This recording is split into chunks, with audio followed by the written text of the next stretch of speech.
Wow. It's gonna come up. YouTube. If you go to BFEG YouTube, you see it. Okay.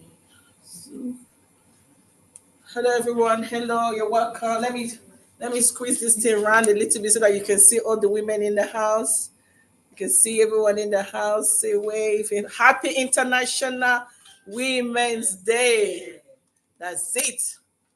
Hello everyone. Welcome to the BFEG International Women's Day in collaboration with Inner with Women, EKG Sisterly Support, Benin's World Changes Center. So we have massive, big organization in here today. To me, I would say this year is one of the amazing International Women's Day, because there's nothing like collaboration where different organizations come together to celebrate. I think over the years we spend our time doing things individually, and it's not working. So it is important that we all come together and do something very important. So, like today we've set it aside to celebrate an amazing event. No, don't worry about it. It's not showing you. It's not showing me. Okay, if I stay here. Yeah, find it. Okay. Yeah, If I stay here, is that okay? Yes. Yeah. Okay. Because you were off the camera. Okay. For me, International Women's Day speaks volume about, and I believe International Women's Day should be celebrated not just on that day. Just like we say we celebrate, but it should be celebrated every day, because every day women continue to make impact. The impact we make every day, that is what has sustained this war. The impact we are contributing either in our individual home, in our individual job or community responsibility. In everything we do, we have changed things around for people, and it is important that we celebrate ourselves. I was speaking to someone this morning. I was saying this person like doing things at the last minute. But when I was saying that, because I was typing this presentation out, and I said actually this is applicable to women. Women are lastminute.com. Yeah. And when I understand, I said the only reason why women are lastminute.com is because we work under tension and care for everybody. We don't have time to even do for ourselves. Even while we are doing other people, we've taken so much, our cup is full, but we are still taking and putting some in the pocket. And that is why if a woman comes to an appointment late, don't say nothing. Don't say nothing, because if she open her mouth, because you cannot see the physical baggage, but if she open her mouth and start unravel some of the things that she has to do when she wake up in the morning, that is why most of the time we are lastminute.com. And in my process of me working with a lot of women, I've learned to accept them the way they are. I treat every woman differently. I know some have different challenges, some have different things that they have to do. So I meet you at the point that you are available for me to meet you. I do not drag you to meet my expectation. I meet you at every point that you are available. And if you want to remain in that point for 2 years, I don't mind. Because I know I will only encourage you not to stay there for a long time. But at every point I meet every woman, I work with them in that level. So, and I just want to say thank you all for finding time to actually attend. And no, not you. And it's an honor to be here. I will start by saying, come and sit down. Oh, Iris is dropping him. Okay. I will start by saying my name is Lucy Isaiah, and I'm the CEO of Black Female Entrepreneur. It was an honor to work with so many. My directors are here, Kami Agedo, and Messi, the professor, is still on her way. We have Monica, we call her the Queen Mother. I don't know if she's going to be here today, but it has been an amazing time. And each of my directors have different personality to bring on board. You know, when we're doing the first event, somebody says, a message says something, you need to have friends from women from different corners. You have to have young friends, elderly friends, and I was lucky to have director with different personality. And that is why you see, when people look at black people, they think maybe we have so much money. It is not the money that we have, it's the personality of different directors that sit on the board that come up with different ideas and how they are open for us to welcome everybody from the grassroots. We do not believe in top bottom. We believe in bottom to the top. And this is why you see that everything we do is organic. We test it, we want to see it so that when we are advising people, we're able to tell them how to grow. Because a black female is set up to support women to become financially independent, to run their own business, and also at the same time be a woman champion, be somebody that will be there for another woman. We're not supporting you because we want you to go and flag our name. We're supporting you because we want you to be another step for another woman to climb. So we want to be the teach that, we'll call it, there's a hashtag, we say teach the trainer. So we empower you so that you can empower other people, because we cannot be everywhere. And that is why after 5 years, we said, let's go back to our foundation. Every majority of us here come from Africa. All of us. And we said, if we were honored that we had the opportunity to come to the Western world and experience what Western world and experience what women empowerment in a different level. It's not like in Africa they don't empower women, but they do it in the way that they understand. But when you come to Europe, it is another level entirely, where they say women rights, women empowerment, equality, all those kind of things. It's a different level. And we are honored to go through that journey. And we say between our director and I said, how do we give back? How do we make sure? Because there's one thing for you to donate money and donate to other charity, and you don't know how that money goes in there. So we now say to ourselves, we need to set up our own charity back in Nigeria. We need to make sure that we are meeting those points of need so that we can share our experience, so that we can network, because there's nothing like you networking and also going back to your roots, your foundation. Because sometimes a lot of people grow, and when they grow, they forget their foundation. And that is why they get to a certain level, they fall. You must always remember your foundation. And the foundation needs to be, all the time supported. You don't think because I've got to this level, I don't need the foundation is there, I don't need, I'm already there. No. When wind come, as you grow up, it's like a tree. If that tree is the root is not supported, it is not surrendered by good things and nourishment and everything, if it will fall, the tree will break. So always remember to go back to your foundation, because those foundations are the ones that will keep you. Because we're not getting younger, we're getting older. If you want your legacy to remain, it's how you empower other people to live up to that legacy. Because those other people, what they will do, they will take the battle for you and start running. Because we get to a certain stage, we cannot run anymore. Then we are tired. So because we don't live forever, so we need to empower, take that battle, pass it to somebody else, empower that person. I know sometimes we say, oh, it's my idea, it's my business. They say 99% of ideas we have end up in graveyard because we've refused to share.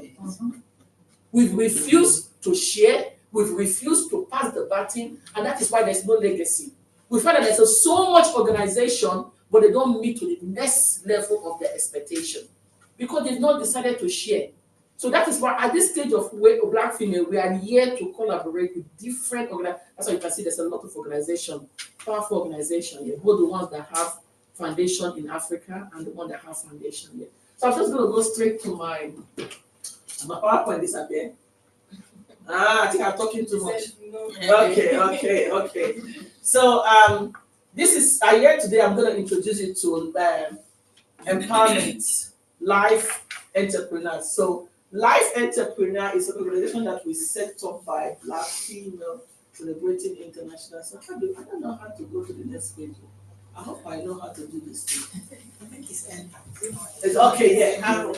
Arrow key. Okay. Enter, is it? Yes. Do I have to bring this on food? Okay. Okay. Okay. So it was set up as a foundation for some of the work that I've done. It's called Lucy Isaiah Foundation for Female Entrepreneur Greenwich. And Black female, my director has a strong hold percentage into this organization. So everything we do in life as an organization has to go through the Black female board, because my directors also play roles in it. So our aim is to actually empower women, to make women in Africa entrepreneur, to not just to be just selling and buying, but also move it to the next stage. Because what we see in Africa, that a lot of women start up small business, but how do they sustain that business become a big problem? And that is why we see a lot of women keep on changing. Today is pepper, tomorrow is onions, another day is fish. So they keep moving from one, and they never get to a level whereby they become sustainable. They cannot sustain themselves. And we now find out that majority of our young ladies are now traveling to Europe. Although they think Europe is the big thing. But sometimes when we tell them that it's not greener pasture on the other side of the road, they don't believe us until when they come here. And I've seen it. So I've seen it. I chair the Nigerian community, and I see a lot of cases from Ghana, for people that have come here that are struggling. And because they've sold everything back home, they find it very difficult to go back. And I'm telling you, and sometimes I say to them, I said, I'm not being hard on you, but before you will settle, it will take you another 10 years. And I look at them, how old are they? Do they have the energy? Do they have the mental capability? This is where depression and everything must start falling in. And if they have children, this is another ball game. So what we are trying to do with our organization is to go back home and say, wait, with life, we'll say to, that's what we're going to go into schools, go into university. Before you take that journey, you have to weigh it. How much do you have that you are paying so much money? Will that money be able to sustain a business back home? Why not start up a business back home? Why going on that journey that you come here and then you start struggling? So that is one of the. So our work is not just to help them to get the empower them to get the income, those that can afford, and those that cannot afford the income, see how we can set up something for them, and they will pay back. It's not that we just give them the money and they just go. So what they give them the money, no interest. They will do their business. When they start making profit, they pay back, and that money will be transferred to another person again. So our aim is to raise over 100,000. So we're starting small, because from BFEG we understand. Some people will come and say they want to raise £1 million. We know that's not reality. So let us know. It's not yet. Yeah. So with our vision is a 5 years vision.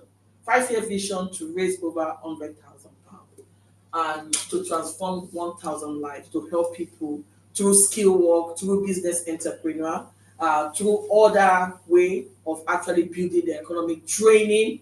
If Messi is here, Messi would have told you. So we want to start, because we understand that back home, if you have a level 2 health and social care, you can work in the hospital. So we want to be able to give people, they will get an international certificate. We will train them through Zoom online. They will be trained, they get their qualification, then they can go and get a job. So what our organization will do, will give you more opportunity. It's either you want to go into business or you want to train professional to get certain training. We're working with a lot of hairdresser, bakers, people with skill work, mechanic, and see what if you don't have the brain to go to school, do you want to go into training? And they will help you to pay for that training. You get that qualification to become independent. Is it that you said? Okay. I'll just note that. Just go that, yeah. Like I said, Black Female is dedicated to support Black women in business. We advocate for women in business, amplify their voice, promote well-being. Well-being is key. That is why you see today, one of our key role today is to campaign for women to access cancer screening, especially the womb cancer screening. I was, as I stand here today, I would say I am going through that. A lot of our Black women, this is not something that we discuss. We're going through, some of us bleeding and all those kind of things, we find it difficult to go to the GP and say this is what is disturbing me. And from NHS statistics, they find that a lot of Black and Asian women do not go for cancer screening until it becomes too late, and then it's uncurable for them. So what we are saying as part of Black female is to campaign for a lot of our women to go for the womb cancer. Sometimes the womb cancer can be, you mistake it for, if you have fibroid, because fibroid also make you bleed. But the same thing, you have the same thing with womb cancer. So if you are having that irregularity, go to your GP. If your GP is not answering you, pick another woman to go with you. That's what I'm saying. Find somebody as a body, somebody that you can relate to. Discuss with the person and say, this is what I'm going through. I would like you to support me in case when I go there and my mouth becomes freezing. Because sometimes there's some vivid English the GP will speak to you. You just go like this. You say, okay, I'll call next time. So that when you become frozen, the woman that go with you will give you an electric shock. Blah, blah, blah, blah, blah. You start speaking and say what you want to say. Because, and this is what some of the things we say to them, say, the GP should learn also to listen and probe us to speak. Not give us those big English that will make our brain to froze. So we are campaigning for a lot of women to go to your GP and request for those womb cancer screening, If it's breast cancer, if it's womb cancer, go and screen. Don't be scared. One of those will say, if you have one sickness, you will run away. You see, if you don't go and identify those sickness, the sickness will come and identify you. And you don't want any sickness to identify you. Yeah. We don't want any sickness. We say we are committed to create opportunity to sustain sustainability, economic empowerment, making sure our women are in, even though when they are working, they should be in, because sometimes we see a lot of our women, they work and at the same time they run business. But in your workplace, for you to be empowered, you need to be confident in what you are doing. Sometimes I'll see my mother Shosha say, Lucy, if there's one woman, I need to fight for that woman. I say, you carry this your babati, enter workplace. But that is what we want to see. We want to see that you don't only fight for women just in the community. If you are in a place of work and you see that another woman is being, the workplace are not actually giving that woman the right thing. There's no equality. They are not promoting them. They are giving them touch of work. That is your duty to speak up for that woman because she might not know her rights. Call her aside and say, this is what you can do. But I'm sure she has got into trouble for doing that, but she never stopped. Even though when she there's some places you work before they ask you to go because of your autism. Yes. Even suspend. They suspend you. Yeah. But the thing is that she never stopped. Even that she lost her job as a result of doing that, she continued. Because when you speak for other people, God also will speak for you. Yes. That's right. Because if we do not do that, who is going to do that? But that message that Tammy has passed over there, that company will never try it again. They will never try it again. So that is the difference we are saying. That is the difference. Empower other women to be sustainable. So this is why we say entrepreneurship matters. So the people will say, oh, must I run a business to become entrepreneur? No. Even managing your home is entrepreneur. Just writing the paper, you collect the money for the month, how you do your accountability. If you are not an entrepreneur, you cannot sustain with this bad economy that we have, with this cost of living. If as a woman you don't know how to budgeting and market and actually know how to sustain that salary till the end of the month, then something is wrong. That is why you used to say every woman is an entrepreneur. You might not indirectly and directly you are doing it. And that will say it is important.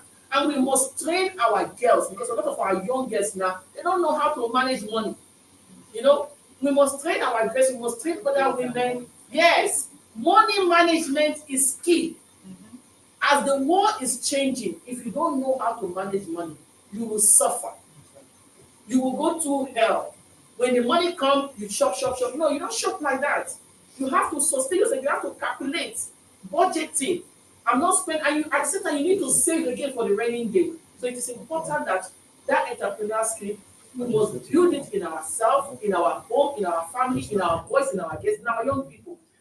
We believe Women own their business to drive economic growth and community empowerment. African female entrepreneurs face significant barrier, limited access to capital. And this is something that, well, that's what we said, we're going to give them. Some people, they are starting business, the business they want to start, maybe it's 50,000 naira, that's how much in pound? 25 pounds, that's 25 pounds, 30 pounds, that's all they need. Hey, Jason, that's all they need. They just need that 50,000 naira, that's 25 pounds, to buy their fish, or buy their tomatoes, or one basket of tomatoes. That's all they need. That's all they need. Some of them, it's just 50 pounds they need. 25 pounds, 30 pounds, that's all they need to start up something and sustain themselves. And that is why, and you'll be surprised that some people will not even have access to that. And which is really, and not just in Africa, a lot of developed countries, in Asia, in different developed countries, they are facing the same problem.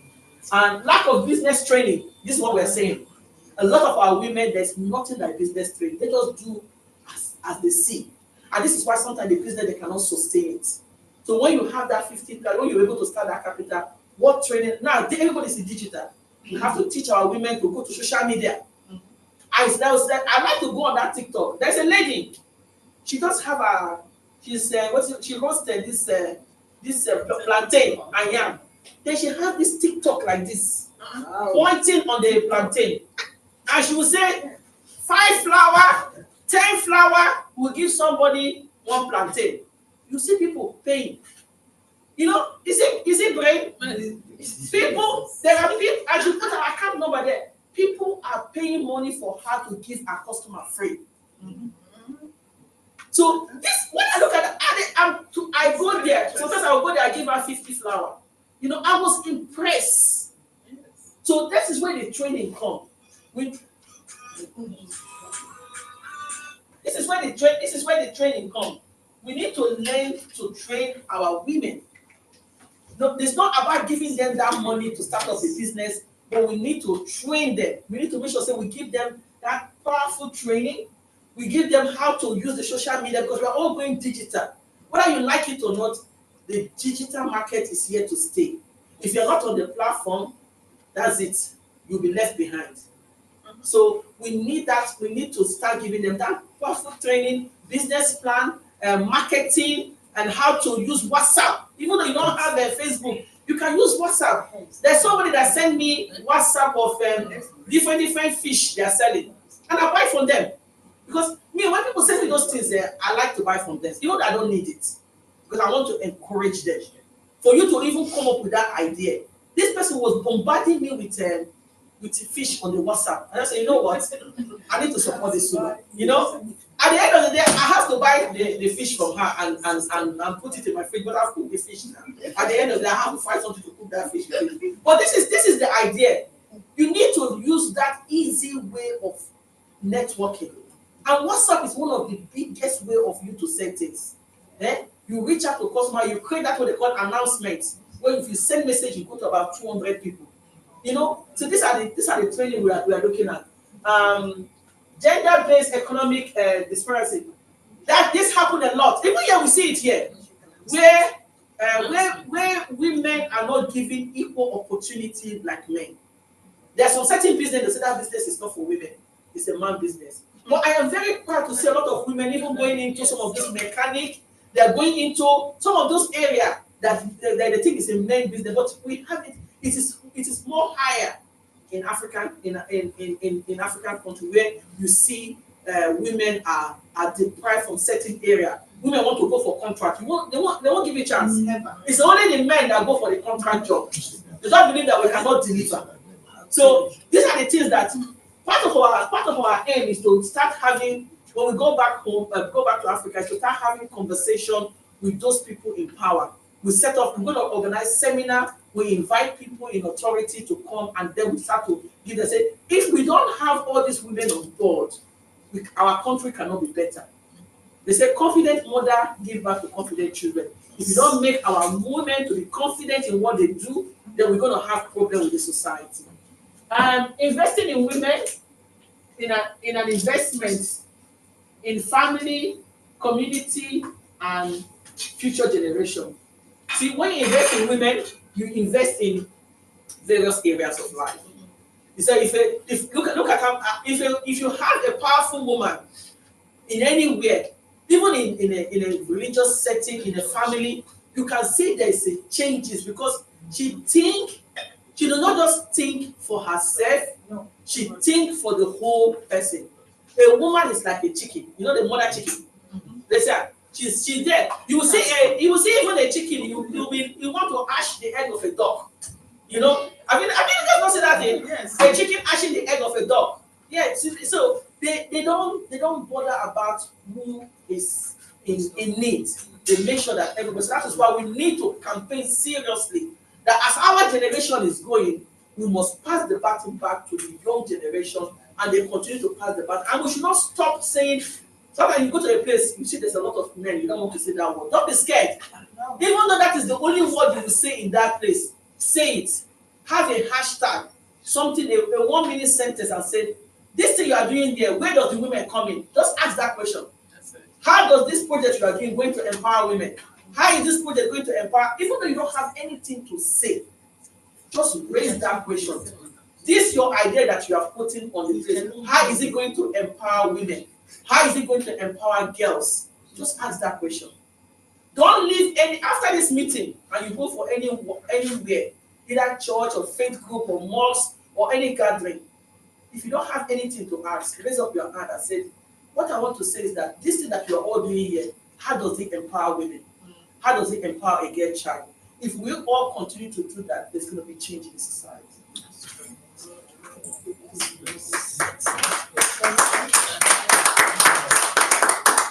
So we're a registered organization, so it's not like charge and pay that you see. Right? We're officially registered in Nigeria. We have our number. Our mission, our vision is a NGO, official NGO back home. So we have our certificate and everything. And with this certificate, we can operate anywhere in Africa, both Ghana, Zimbabwe, anywhere, South Africa, we can operate there.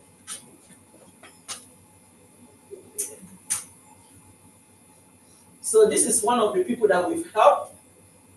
So this lady, I think we've at the moment we supported over 20 female young girls that just left school.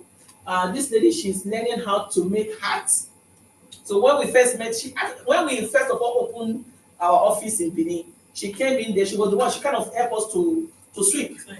So she helped us cleaning the place. She was asking what we were doing. Then we told her. And she volunteered her time to actually stay to always come there. She came twice a week. And one day, I said to the lady that is in charge, I said, can I speak to her? And I said, what do you do? Say she couldn't finish school. And I said, so what are you doing? She said she followed her mom to go to farm. I said, what is good to go to farm? But what do you want to do? She said, I want to learn something. I said, what do you have in mind? She listed every other thing. I said, we have to be realistic. Let's see something that you will start small, that we can afford, then we can think of the big one. And I said, oh, a lot of people used to wear that hair, that band, like a hat. They just so people let's say she want to learn. And I said, okay, let's go and look for the place to train you. So we got the place, and at the moment this lady has started her own business. She's running. She has finished. She started last year February, and it took her 6 months. After that 6 months, I asked her, have you learned something? Say, I'm still struggling. And I said, okay, you should pay for another 6 months. So she officially finished, and she's actually running her own business. We have 5 people that is already there at the moment studying. We want to put, because we have other people, we want to put more people to go in there to learn that skill. What did you say this is? This is in Benin. Okay. So these are the training that we are offering at the moment. IT, digital printing, furniture making, auto mechanic, electrician, hairdressing, barbering, cloth making, jewelry, accessory, arts, clay, baking, child care. The child care training will be coming from UK because we want them to have an authentic certificate. So we are partnered with one of our directors that have a child care training center, and she's associated with 2 different universities in UK. So we've already had a meeting with the university. They can do the training, do it online, satisfy it. They submit their homework by online, and they can get a certificate. And we've actually meet with various hospitals that say once they are qualified at level 2, they will take them to work in the hospital as a care, as a like an assistant, auxiliary nurse. Yeah. So we have things like business, money management, self-care and well-being. That one is very important because sometimes we say to people, appearance matter. Look after yourself, your well-being. This is something that sometimes we just override, but it's key. Time management, development, public speaking. You know, as an entrepreneur, you must be a public speaker. That's a skill that you must learn. If you don't know how to speak in the public, it will be very challenging. First aid, health and social care, health, safety, risk assessment, very key. Risk assessment is something we don't. You see people going to the market, they don't even do risk assessment of what they're saying. You just buy, you are going to trade, you just carry your basket, put on the road. If one man loses control of his trailer, you are dead. You are dead. You know, so we always say to anyone that comes through us, risk assessment is number one. First aid, you must do first, it's compulsory. You must do a first aid training, you must do risk assessment training, money management, you go do public speaking training. So it's a package before we will say, okay, we've actually finished with you, you can go on. Because we want you to be, we want you to pass through the training, not the training passing through you. You know, we want you to walk the walk and come out at the other end to be successful. So training a trainer, this is something that we think is very important because some of those people that we actually go to them and they train other women. We want to see that those people that have gone through those training, they to also start training other people. So like that lady that has opened her hair shop, we will start sending people to her so that she can actually help to train. So this is the impact.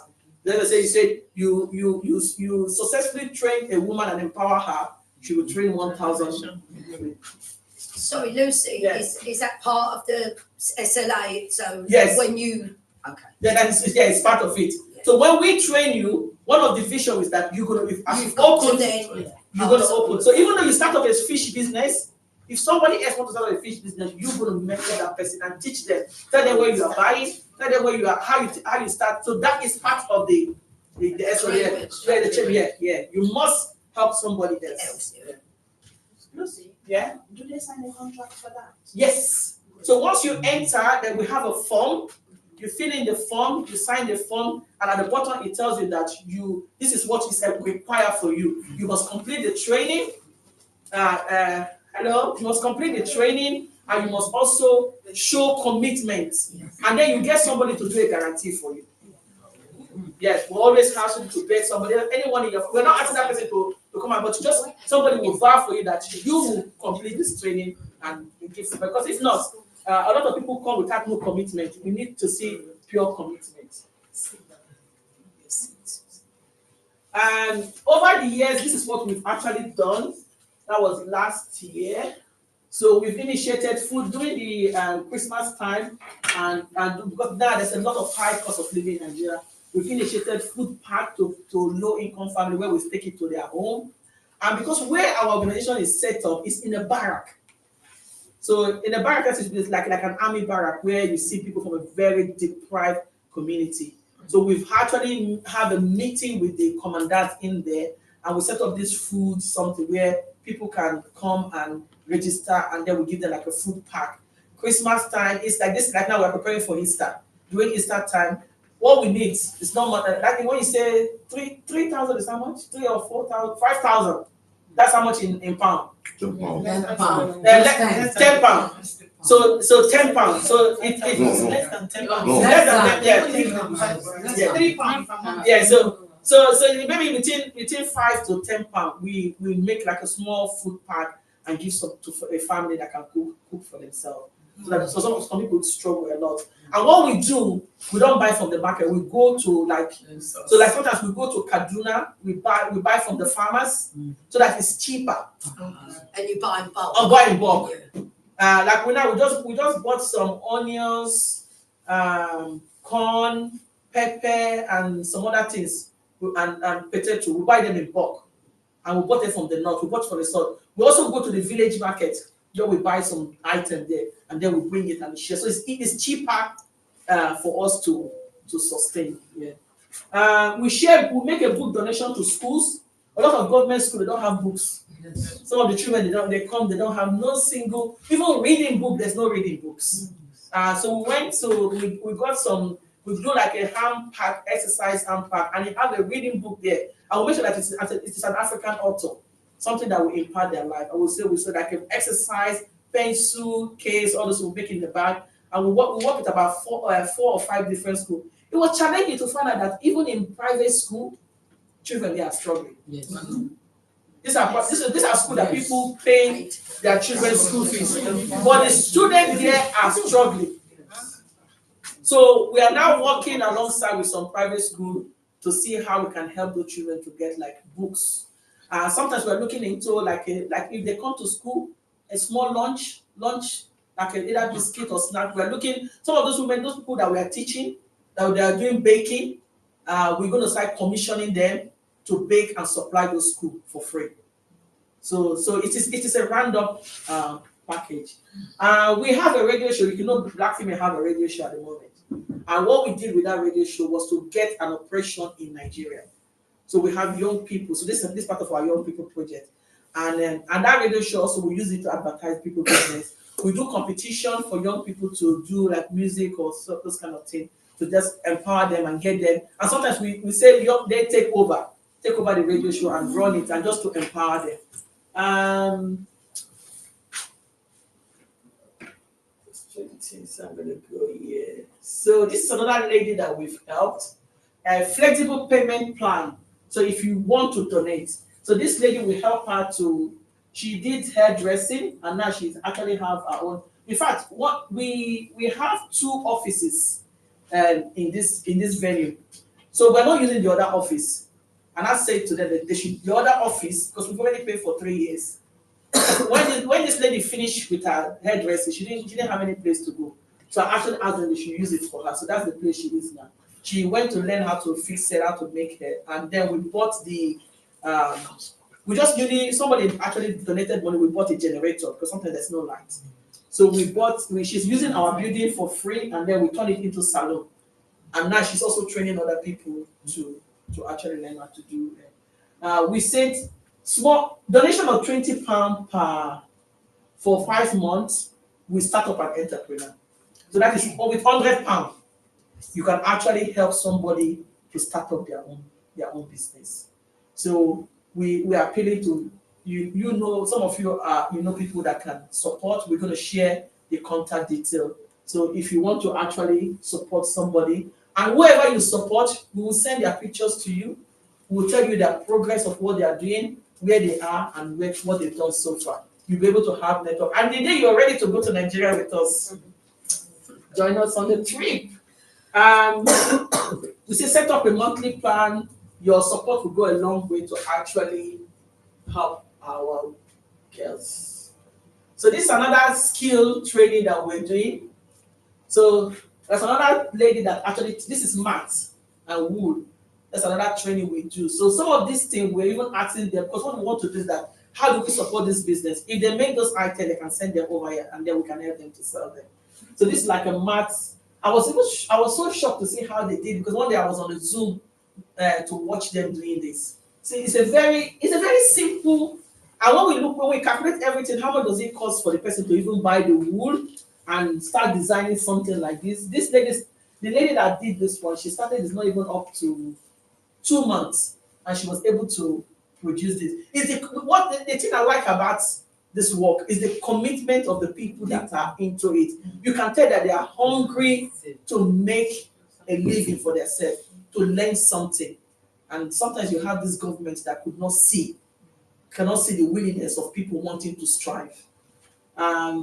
So in any way you want to kind of partner with us, either individual donation, flexible plan, fundraising, volunteer. You can volunteer to mentor, because I know some of you are business on your own. We can bring you on some of our live show for you to actually speak, help them, motivate some of the women, because we will be having like seminar. We can record your conversation, or we can join you live for you to give your advice or volunteer. So I'm coming to an end now. A call for action. So make your donation today. This is the account Zenith Bank. This is Zaya Foundation for Female Entrepreneur. Our account number is there. Help us to spread the word. Join us to make change in the community. And thank you for listening. And that's our address. That's our charity number. That's our Twitter page. We're still working on some of our social media page. That's the number, that's the address, and that is Black Female UK address. Thank you all for listening.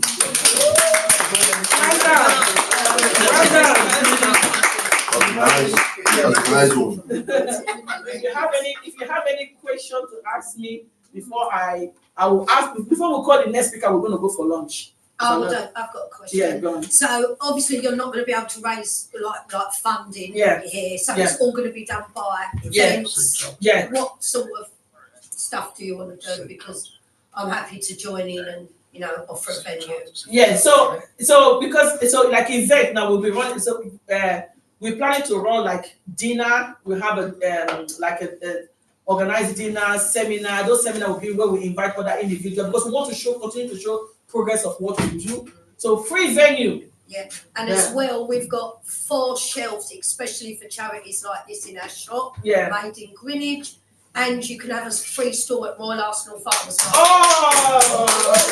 We're really struggling with charities. Yeah. Every market there is a free store for a charity, and then hardly ever used up. So okay. Yeah. Thank you very much, Jay. This is why we go on. Yeah, Royal Arsenal just. Someone is speaking. I will send you the link and the contact for the people who can give you free clothes, shoes, bags, and stuff. To send to them. And then books as well. Books, yeah. So they can even give you up to 1 or 2 pallets of books. Oh! Yes. I'll send you It's coming, building up. I work with farmers in Nigeria as well. So wherever you're buying your bulk, if it's just the market, then I can introduce you directly to farmers so that it is cheaper. Yes. Yeah. This is how we do it.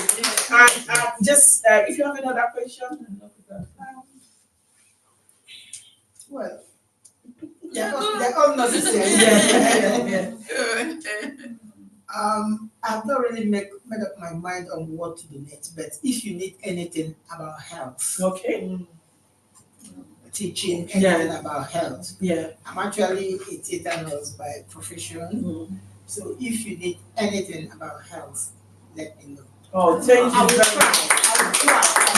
What if I don't make promises? Yeah. When you promise and you fail, it's not nice. Yeah. So I will try. Okay. Thank you very much. Another thing I wanted to say is, as a nurse, that was those good old days. We started Nigerian Nurses Association here. I think they're still going on now. But they're still going on. Okay. And we had a heavy conference. So I said, study day. It's not something, it's a study day in the Nigerian house. And everybody was there. Unfortunately, that day, the person that was our president, we noticed that what happens is typical Nigerian character anyway. So when we normally pay about, then it was about £5. We pay £5. And we noticed that when they're doing she will come in and say, printing press, we have things to print, we have this to print, and our money was being siphoned. It's so many people, somebody like me, Lucy knows me a little bit. She knows me a little bit. I won't say they know me fully, I think they know me fully. Nobody can stop me when I want to talk. Yes. I will tell you how it is. I called her privately to speak to her. She didn't want to listen. So on that particular day, one of the lecturers, very senior lecturer, her mother is white, and her father is English, Professor Piano. She wrote some books, apparently. So she wanted to help us so much. She was helping us because she was one of our patrons. We called everybody there. And behold, that day, this lady decided she was just siphoning the money and money was just going. And when we came to that conference, our matron started off telling us stories about what's going on. And I can't even remember vividly what she did, but let me cut long story short. Everybody has to take their bag. We just took our bag and we left. When we now left, the whole thing just stopped. But as she said, they said they're still going on. There was another lady that said, Patricia, please come back. I said, we've done a lot. And when you're trying to push, somebody's on the other side trying to, So we just gave up. I don't mind anything about health. Yeah. Thank you very much. Yeah. Thank you. Yeah, Lucy, thank you for doing a good job. And from my end and international work, because I'm into training and as an assessor, I can volunteer to train on health and social care and assess them. So anybody who comes to UK on COS, they have the qualification. Sorry, and I've just thought of something. So, have you heard of digital inclusion, Greenwich Digital Inclusion? Yeah. Well, I've shared, and I did speak with Rob, I've shared it with the gym that we support in Kingston, Jamaica. So all they need is the code, and there's all free training on that website. Okay. So all I need to do is give you my code, and you can access it wherever you are in the world.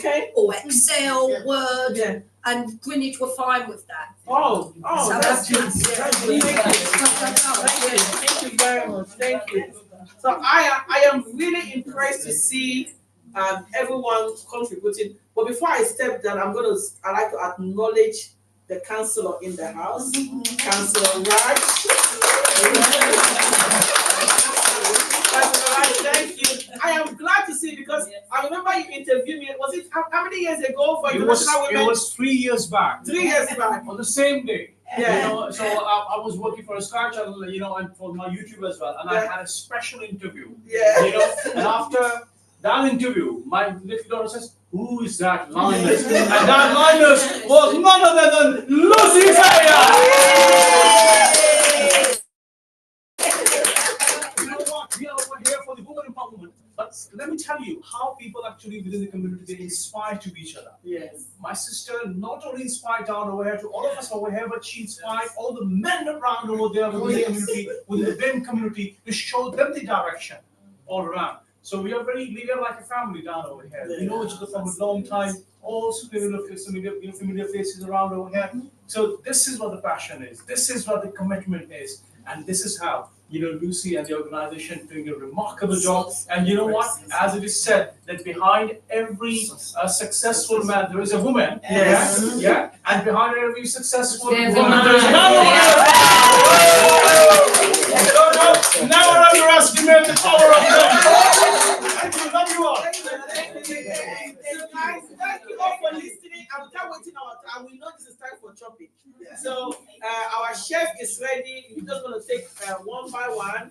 You go over there and he'll tell you what you have, and then you can offer you. So don't wait, because while we start, we're only going to give like I don't want to waste maybe 20 to 25 minutes for lunch.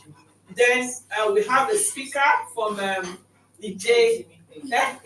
EKGME will give our presentation. Even though my EKGME needs to go, so because she has to pick her daughters. Okay. So what we will do? While you are eating, she will give her presentation.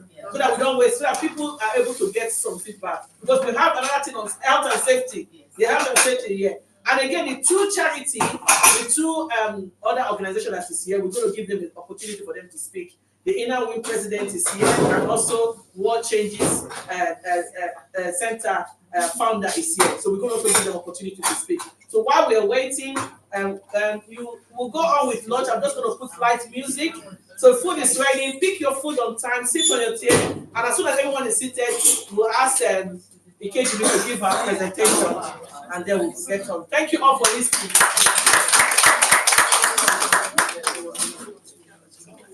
I'm gonna do that. I'm just getting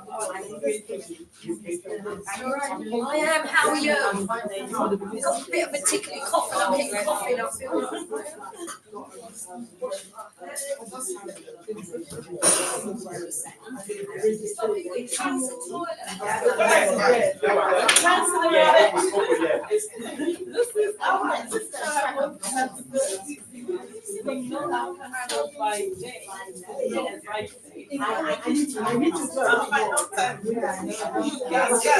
My dad.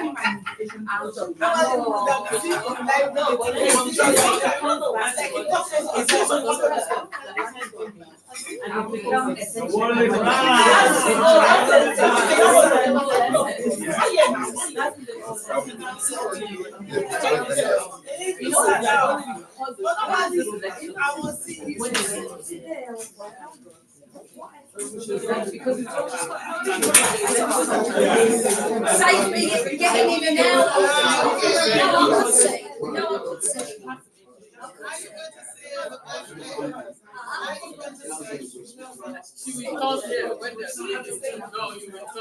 No, do you know what? I was only planning to stay for 2 hours. I was wondering if I could get my lunch to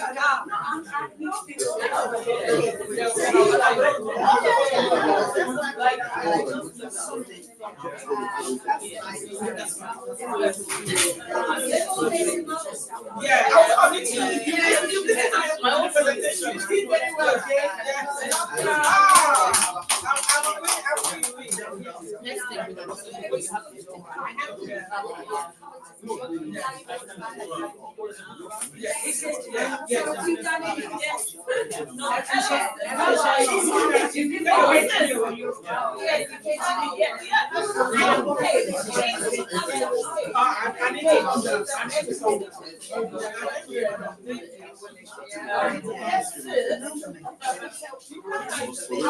wings, wasn't I?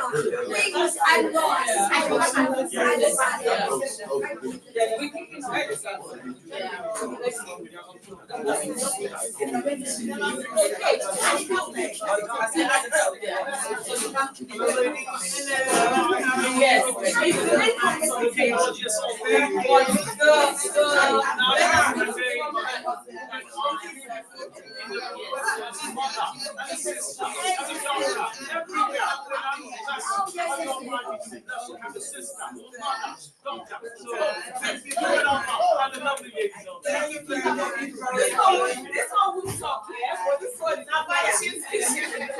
She makes me happy.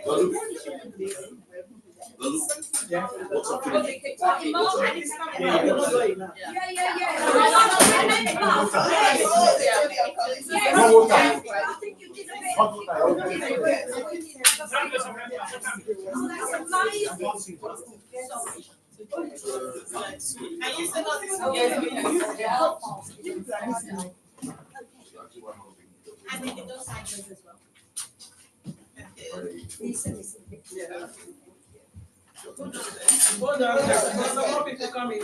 More people coming. Yeah, everyone. I don't feel well.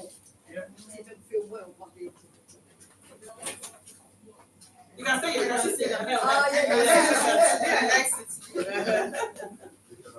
Denise!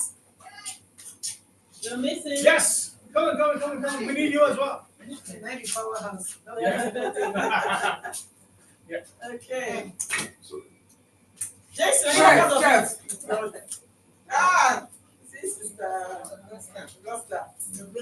push it. Just come straight here. Just come this side quickly. Oh.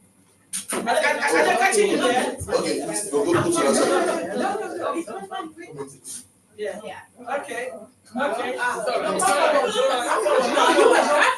There's the ladies there, come on.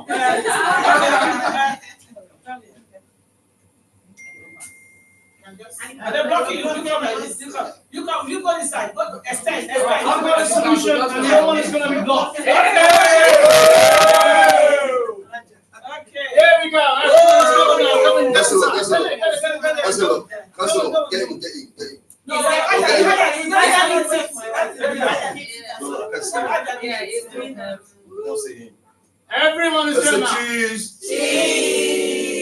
Arabica cheese. Cheese. And water cheese. Cheese. That's all. Get into this slide, please. All right, now the Get cheese on over here. Get on here. here. Cheese and tomato on this one now. Okay. All right, 1, 2, 3. So why do we say Happy International Women's Day? Go on. Okay. Yeah, no, that's a video. Video. Video, yeah, that's a video now. So, 1, 2, 3. Happy International Women's Day. once more. Happy International Women's Day. Happy International Women's Day. Lucy, yeah.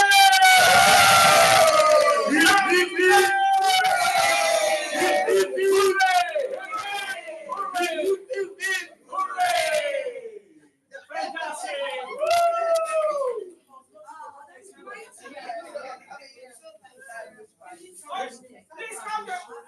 Go in for your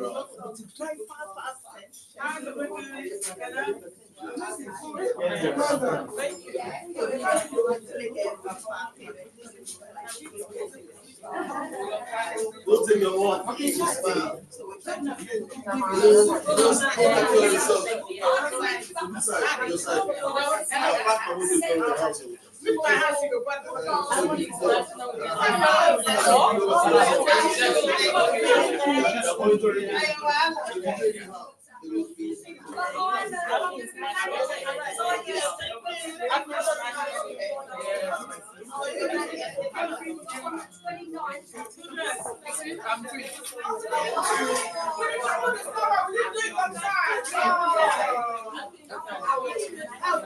What again with the picture?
We like that flower. Have you got it?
Ladies, it was lovely to see you all. I've got my phone, I'm going to get back to work. Sorry, ladies. Thank you. I'll see you all later. And you. It's lovely. Thank you very much. Yeah, it's lovely. Oh, say cheese. Cheese. Look at me, I'm cheese. Oh, what do you mean, man? Hooray.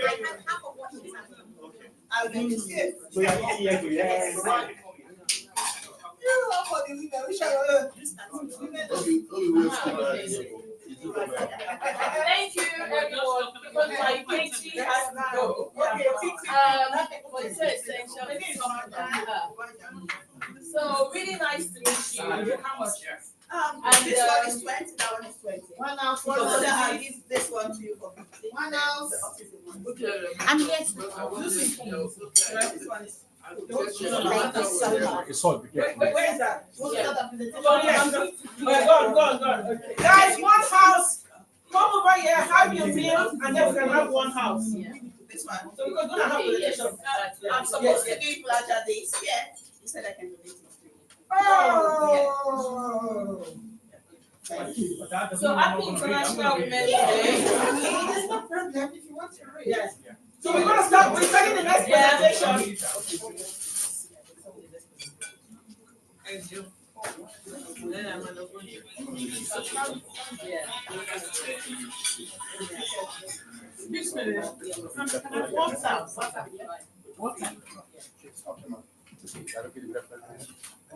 Councilor, your floor. Oh, sorry. No, sorry. No. At least I'll be to my house. To show.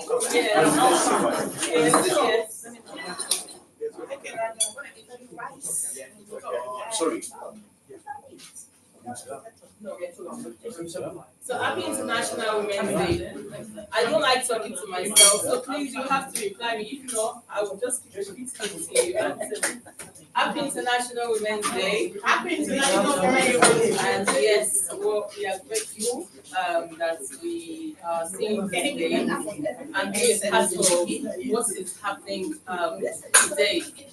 So my name is Abibola Dubai, and I'm a community. Well, I would say I'm a community worker because that's where I started. I actually started as a volunteer.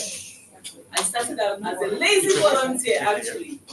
And in all of these stories I want to share with you about me, I want you to always, whenever I say something, I'll say KG1, KG2, just to the end of the story so that you understand where the story KG comes from and why we are doing this. So I was a very lazy person growing up, and I didn't know that I would catch up with him. So please start preparing your children for the future. So the KG1 aspect was, so this is someone that is my friend, or well, I would say my church member. And I would come into church late, and I was just this very disorganized young person. And this person would just want to care. So the very first thing there is care, KG1. So she cared. So as time went on, she said to me, "You're living on your own. Actually move into my house." And this person gave me shelter. It wasn't about, oh, you can't pay for rent anywhere. It was a case of, this shoe that I'm seeing, I think I need to, cover you. I need to be there for you. And this person took me into her own home, and she literally murdered me, even though she's my friend and she's older than me with 1 year. So that's another thing, murdering. So more women have always been, or girls actually, from when we were young, we have that nurturing spirit in us. So this person, again, she won't remember this. She was living by Comic Relief, which was by her store, and I used to love reading the Evening Standard, the newspaper, and I said to her, "Oh, this organization seems to be across there." She said, "Yes," and that's why you can go there and say that you want to be a volunteer. So she's always like, she was not going to just pamper me and say, "Oh, okay." She would always turn it into action. So that's another thing, KG4, action. So I went to this organization across the road, literally, like, I think 10 minutes or so. And I got in there the very first day. And I said I wanted to volunteer. And as soon as I said that, they said, "Oh, that's fine. What are your qualifications? What do you have as something to start with?"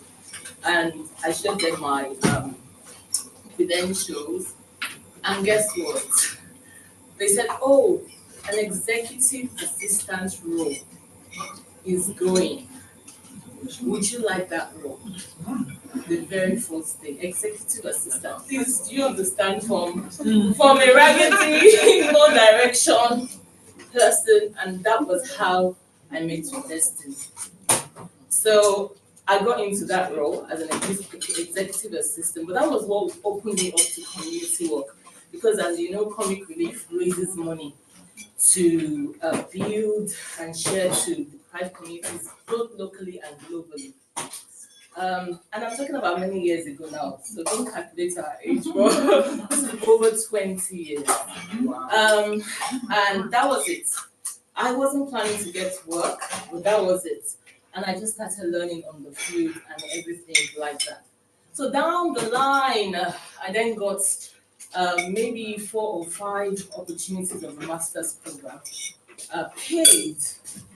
Again, I was just postponing it for 1, I postponed, year 2, I postponed. Then by year 3, I was boasting of postponing again. Madam Action, and this is the scenario. Okay, you know that master then this year again said, I'm going to postpone it because open that laptop. Now, write a letter to the school. They're resuming in January. And I was like, what is December 17th? He said, I don't want to know. Their admin office is not yet on holidays. So instead of me typing the letter and saying, oh, postpone, and you know how the unis are, they will help you postpone now. So you want to postpone, they will help you. So eventually, I went in, and by God's grace, I actually started that program that January from December. That was literally weeks. Now, this is the item. I went on to, and by that time, she had also supported me with proper life skills. And this is not a joke, she's here. I'm telling you, to cook, to anything, I'm telling you, she taught me. She taught me everything. Everyone around her and around me was always saying to her, what sort of human being are you just? And she just said, Esha, you've been balale. And she said, but you know, what she was doing, she was not going to say, come and put your head on my shoulder and I'll do it for you. When she's in the kitchen, yeah, come, this is what we do. Oh, yeah, this is how we do it. Now, in fact, with the work, KG, when I started the work at Comic Relief, I still didn't have a proper habit of timekeeping. And I would get to work late. And then they would say, but you're late. I said, well, but my eyes couldn't wake up earlier. Believe me. And she said, oh, we need to buy you a proper alarm clock. I am telling you. She got me the alarm clock and I started learning. But anyway, fast forward now to several years of, that modern and mentorship. And I went for my master's. And I met with yet another destiny. So when I went for my master's, and I now had the years of working in development work. So I worked in housing, I worked in gender, I worked in drugs and alcohol, every area that Comic Relief was working in. So it was only time that they would send me for a master's. So when I went that year and I completed my master's just before, then there was Operation Blackfoot. OBs, I don't know how many of them. And then I went in for that, and out of 500 applicants, I was, I made the 13 that we chose that year. And from there, my career changed. And I went into the parliament and I interned with Honorable, Right Honorable Aaron Hammond. And then there was a small funding, and then I started, so my small fund was to do that. So I went back to Nigeria, and that was at the height of democracy and everything. And I started working there. And that was just how my career went. And anyone that knows now, my career is like, I at times I'm not even in the UK. It has taken me globally to the world, doing what I do. So for me, I was sitting in my house not too long, and I was just being appreciative of God, appreciative of my life. My mother's been dead 20 years. And I just said,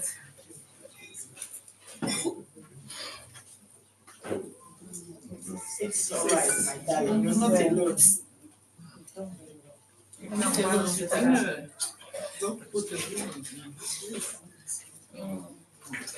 that one person that has stood by me 20 years?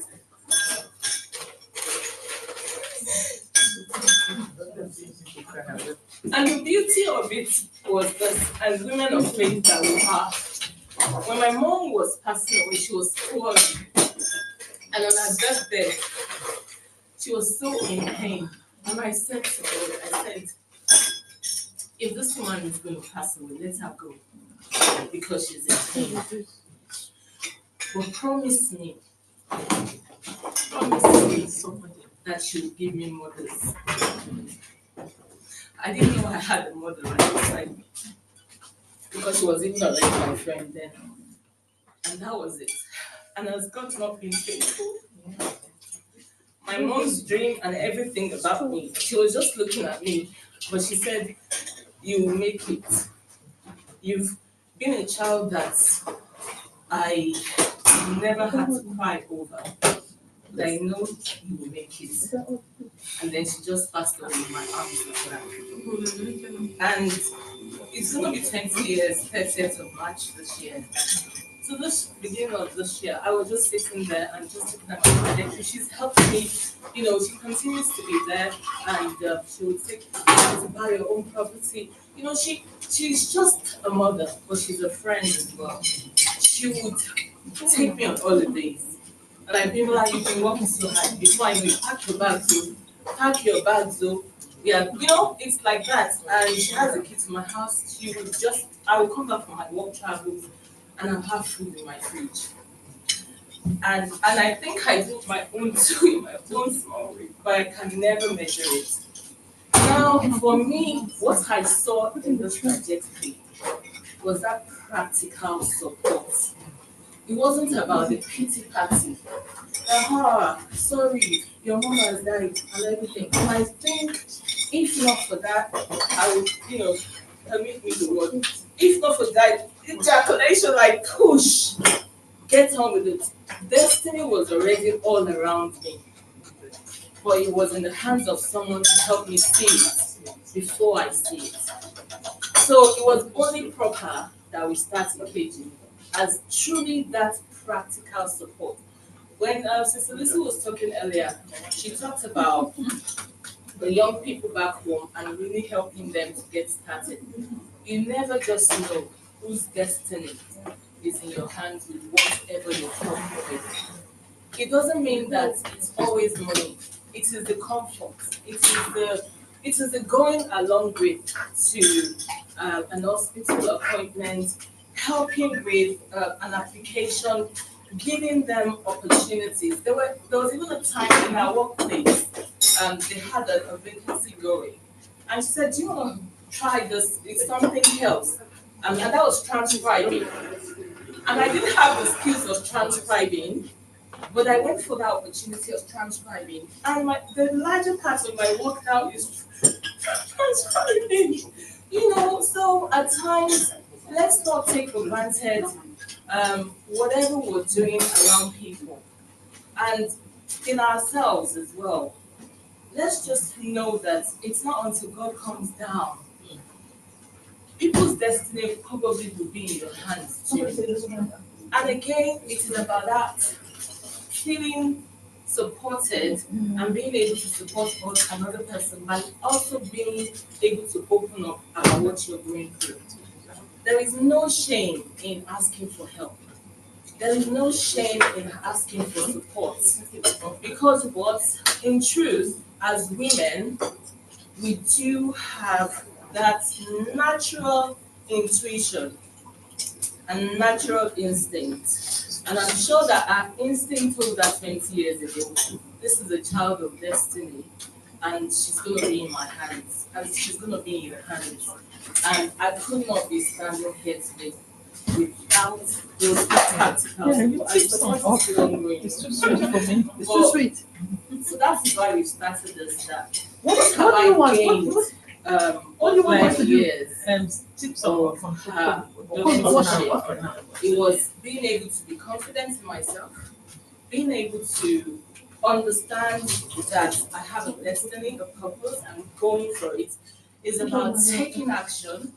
It is about opportunities, like financial opportunities, and looking out for better opportunities. So that's skills, and that's finance. Sis Lucy talked about financial education. I got that as well, and also continuously developing yourself and continuously helping.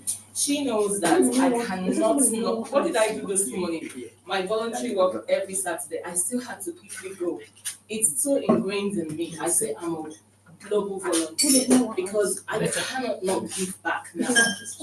And the beauty of all of this is just to say that it started from a woman to another woman. It started from a young lady then, just 1 year older, but she could also she stood in that space. So it's never about age. And we have different age groups in here. The intergenerational learning from all of you in this house, if I said you should share your experience, believe me, you have a story to tell. And that story, please share with your daughters. Share those true life stories with your daughters. Prepare them so that they know. Don't let them know you from pictures or like my mom. There are times you hear young people say, I don't even know my mom. Please open up to your daughters. Let them learn from your own experience so that it takes them through life.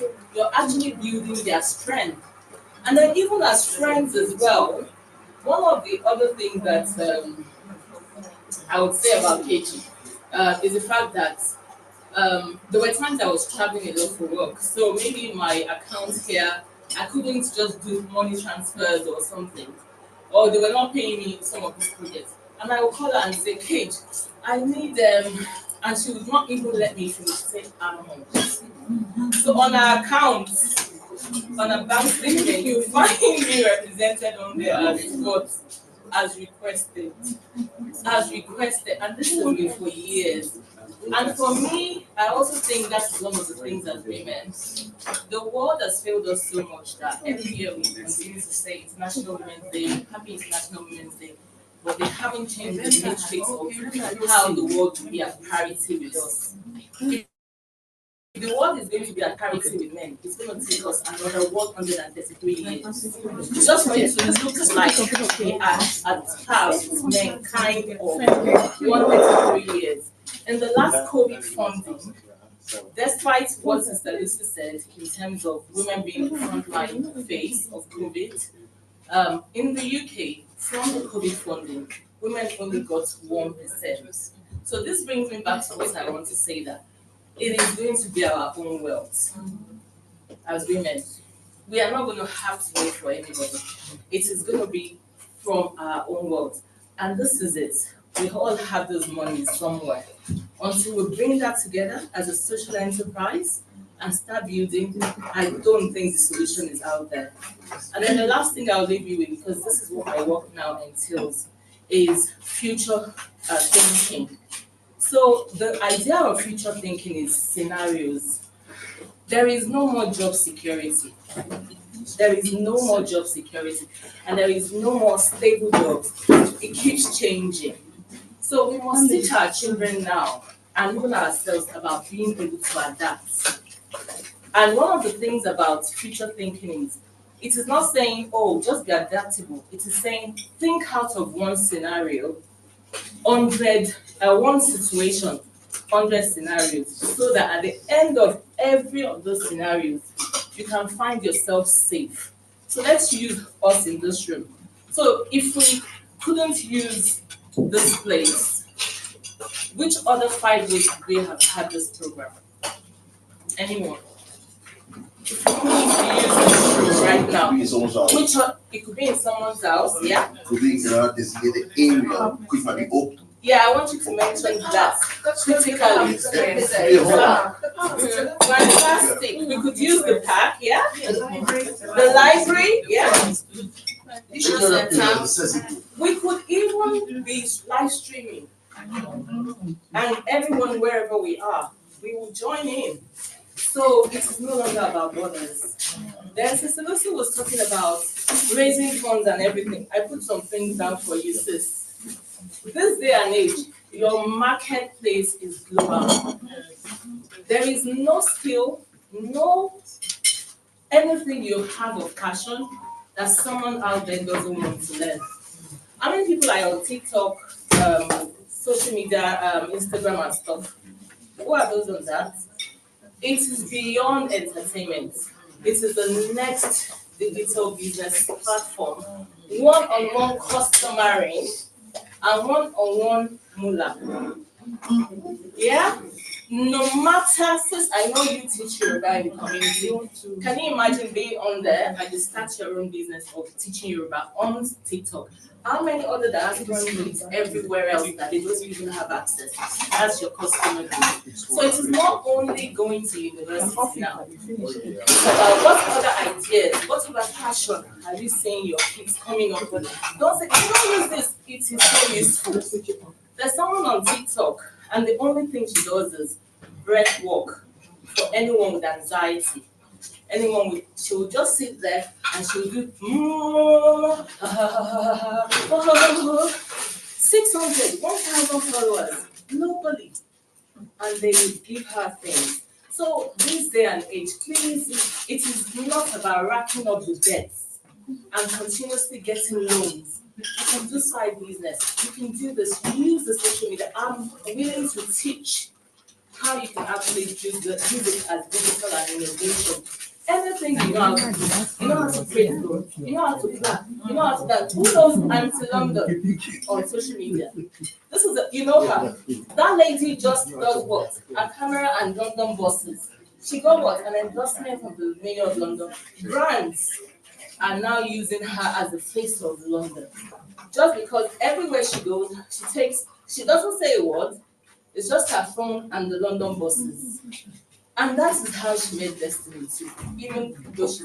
So this day and age, please, as women, you already do it for free.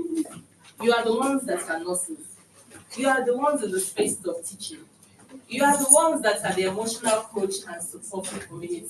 You are the ones that are giving your monies freely to businesses and family and brother and cousin and every. So Sister Lucy, where she was all of that. It is time to give back to yourself. And it is never too late. So the KGB is whichever of the support that you need practically. Is it that you want us to support you with digital skill, budgeting, coming out of whatever that we can do of our own power that has moved me forward and in which we have the capacity? We will do, because I know I could not be standing here if I didn't have that system support. So can everyone help me to say thank you to my KG? Thank you. And I think my sister in the community, and all of that I do is because of this person. So those skills you could not have been. And please just love on your children. Love on any woman you see, any girl. Don't mind that character. You don't know what they're going through emotionally. You don't know what happened in their childhood. And that God has made you their custodian. You probably won't even see 20 years. I'm sure Katie didn't see 20 years. She only saw those moments. And then she said, this you have just chosen to say, I am going to be like, regardless of, and look at 20 years down the line, we're happy for it. And I'm sure we can always do it as well. And from our heart and our soul, that's why we share this to say, we love you. We celebrate every single woman in this house. We celebrate all you have been giving to the world. But we want to love you more, and now be you, and you to sit back and take back for yourselves.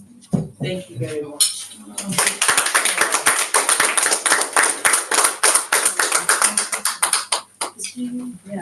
Yeah, thank you. Do you want to say anything? Come on, KG, come on. We need to see the KG face. Yes. Yes, that's the mother life. That's really.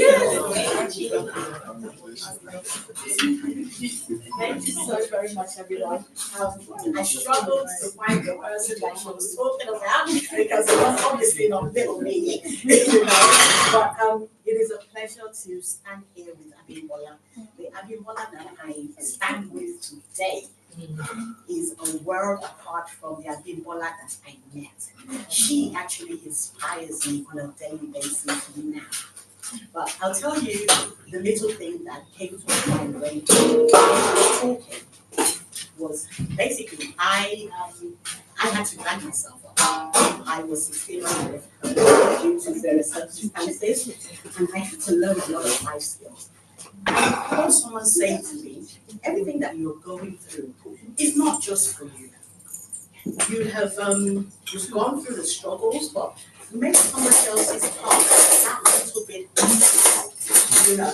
And I think at that point, I think I must have been about 18 or something, I decided that whatever skills that I had, I was not going to keep to myself.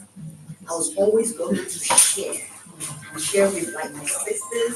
So this tissue, as God would have it, I was in the midst of a church where like people from various walks of life came in, and this one was one of those that was highlighted to me.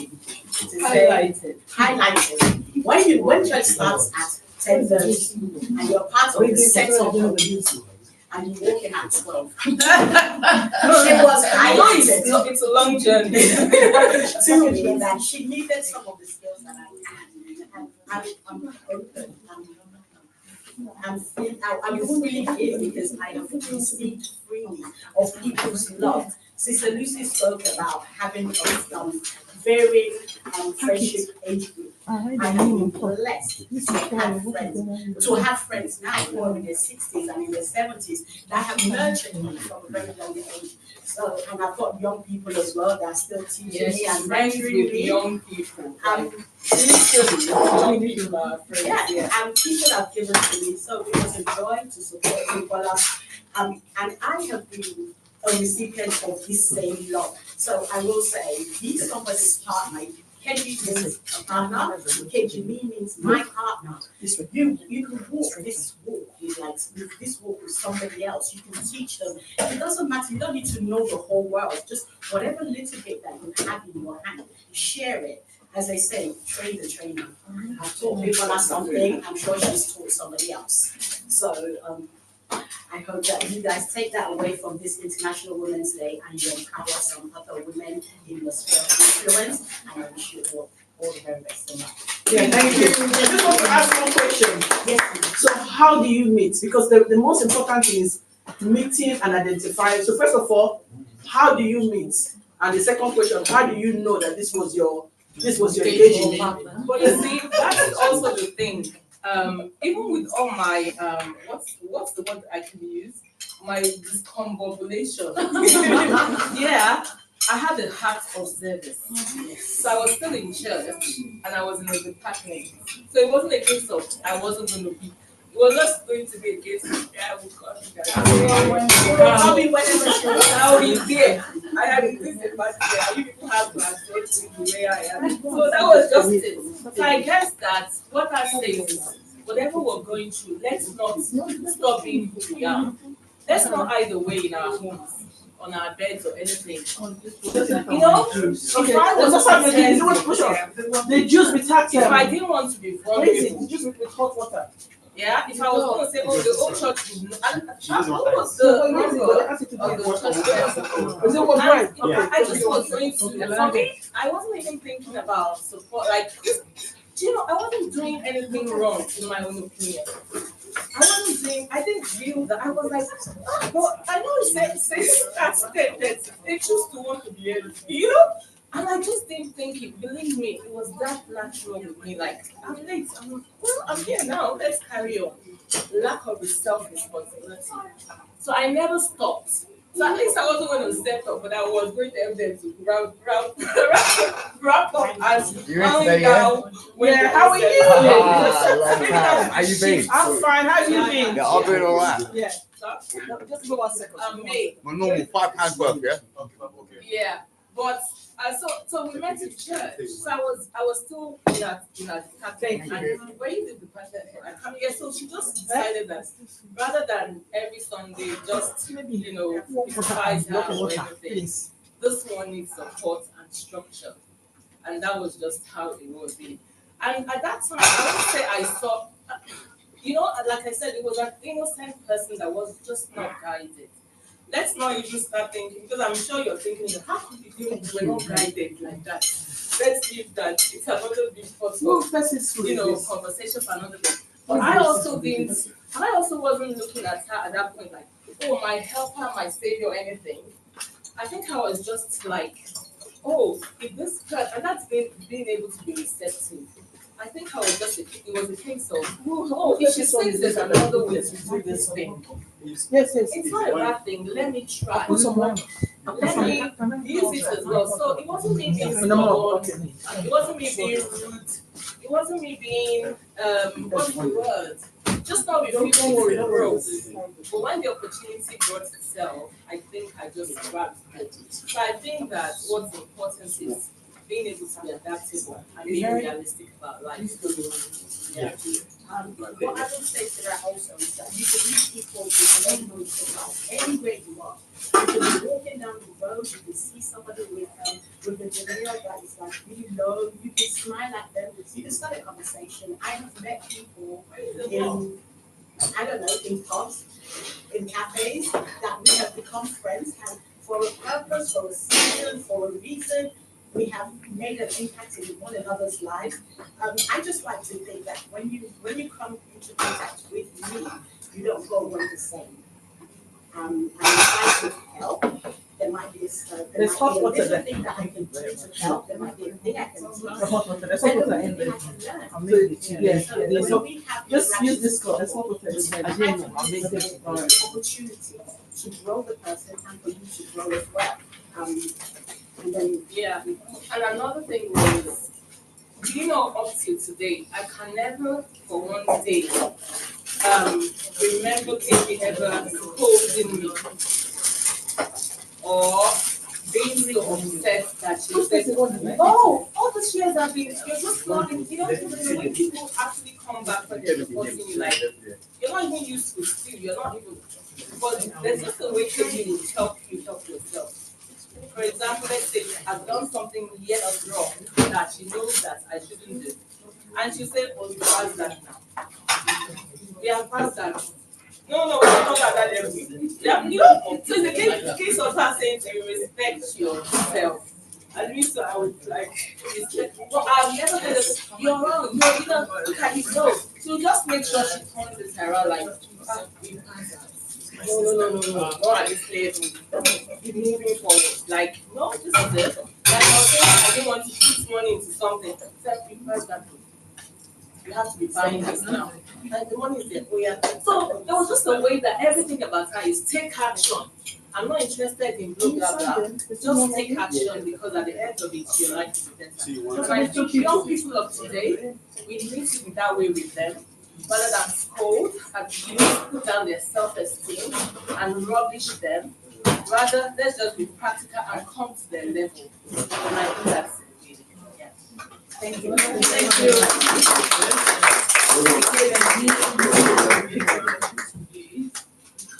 Oh, thank you very much. Thank you.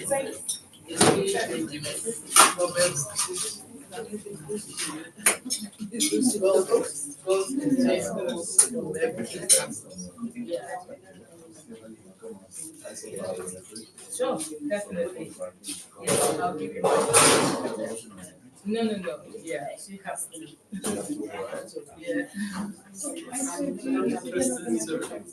Okay, ladies, thank you everyone. I know a lot of people don't know me, but I'm going to introduce myself before I introduce the next person. My name is Tammy Agidu. I'm one of the directors of Black Female Entrepreneur Greenwich. So our next beautiful lady for today is the inner women, this is Angela. She's going to be telling us, I'm going to give her 5 minutes, but we have quite a lot of people on ground.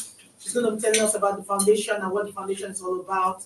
And then if you want questions, please let her finish her presentation before asking her questions so that we can get a smooth presentation. Thank you, Mrs. Angela.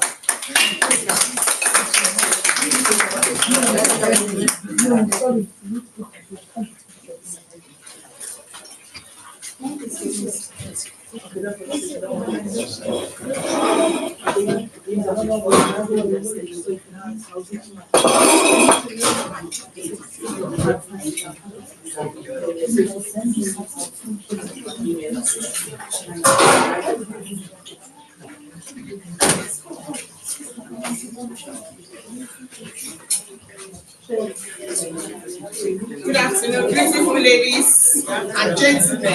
Good afternoon.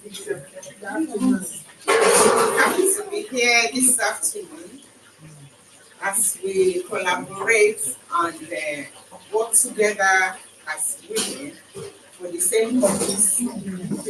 Because the purpose is to empower our women and girls. My name is Angela Jacobs. I'm a member of International Inner Wheel. International Inner Wheel is the female wing of Rotary International. In those days, I joined Inner Wheel in 1983. That's about 41, 42 years now in Nigeria. As at that time, you can only be a member if your husband is a Rotarian. And that is why the founder, Oliver Golden, in Manchester, started by bringing Rotarian wives together. And eventually they become a club. We celebrated 100 years of International Inner Wheel last year in Manchester. What do we do? International Inner Wheel of Great Britain and Ireland is part of the international body. So Great Britain and Ireland, they have clubs. In a club, minimum of 10 people can start a club. Then about 10 or 8 clubs can form the district. You can have 28 or 30 districts to form the association. And that is how Association of Great Britain and Ireland came into being as the umbrella body, because we are present in more than 100 countries. But to my surprise, Inner Wheel is not known. The awareness is not there. And with this type of program, we can create awareness and showcase what we do. Inner Wheel is a friendly and service organization. Not ready yet? Because come back. Yeah, we can come back. the essence is to bring the wives of Rotarians together at coffee, drink, have a chat, then see how we can help the community. So, we have 3 objects. And the first object is 1, to promote true friendship. That is why it's based on friendship. Second, to encourage ideas of personal service, because we render service to the community and we render service above self. You are not into Inner Wheel because of what you want to gain from Inner Wheel. You come to Inner Wheel because you have a purpose. You want to help the community. You want to help the less privileged. You want to empower the people around you. You want to make them happy. You want people around you to be smiling. And you want to be a burden bearer. And the third one is to foster international understanding. It is in Inner Wheel that there's no racism. No matter your color, your race, when they get to Inner Wheel, they bury it. When they're outside Inner Wheel, they can display it. As soon as they're in Inner Wheel, you won't see that racism. It's not there.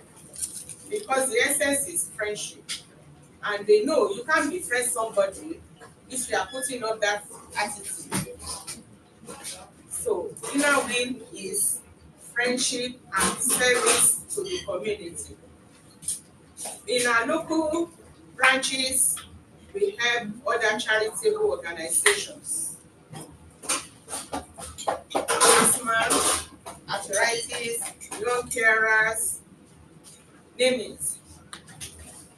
The club has their own charity, and also the district has their own charity. The association has their own charity. International has their own charity. So we are having about 4 different steps of charity that each club will embrace, and you put it as part of your program. So we are always there at any time to help the community in different capacity, to empower anybody around us, men, women, girls, boys. In Inner Wheel, we always have a theme for each year. I think last year was shining light. Where there is darkness and you shine a light, no place to be lightened. This year is we are the heartbeat of humanity. If you are the heartbeat of anybody, that means you put yourself in that position. And if you can put yourself in anybody's position, you'll be able to empathize with that person. You'll be able to know how to accommodate that person. You'll be able to know how to support that person. So we say every bit counts and every action matters.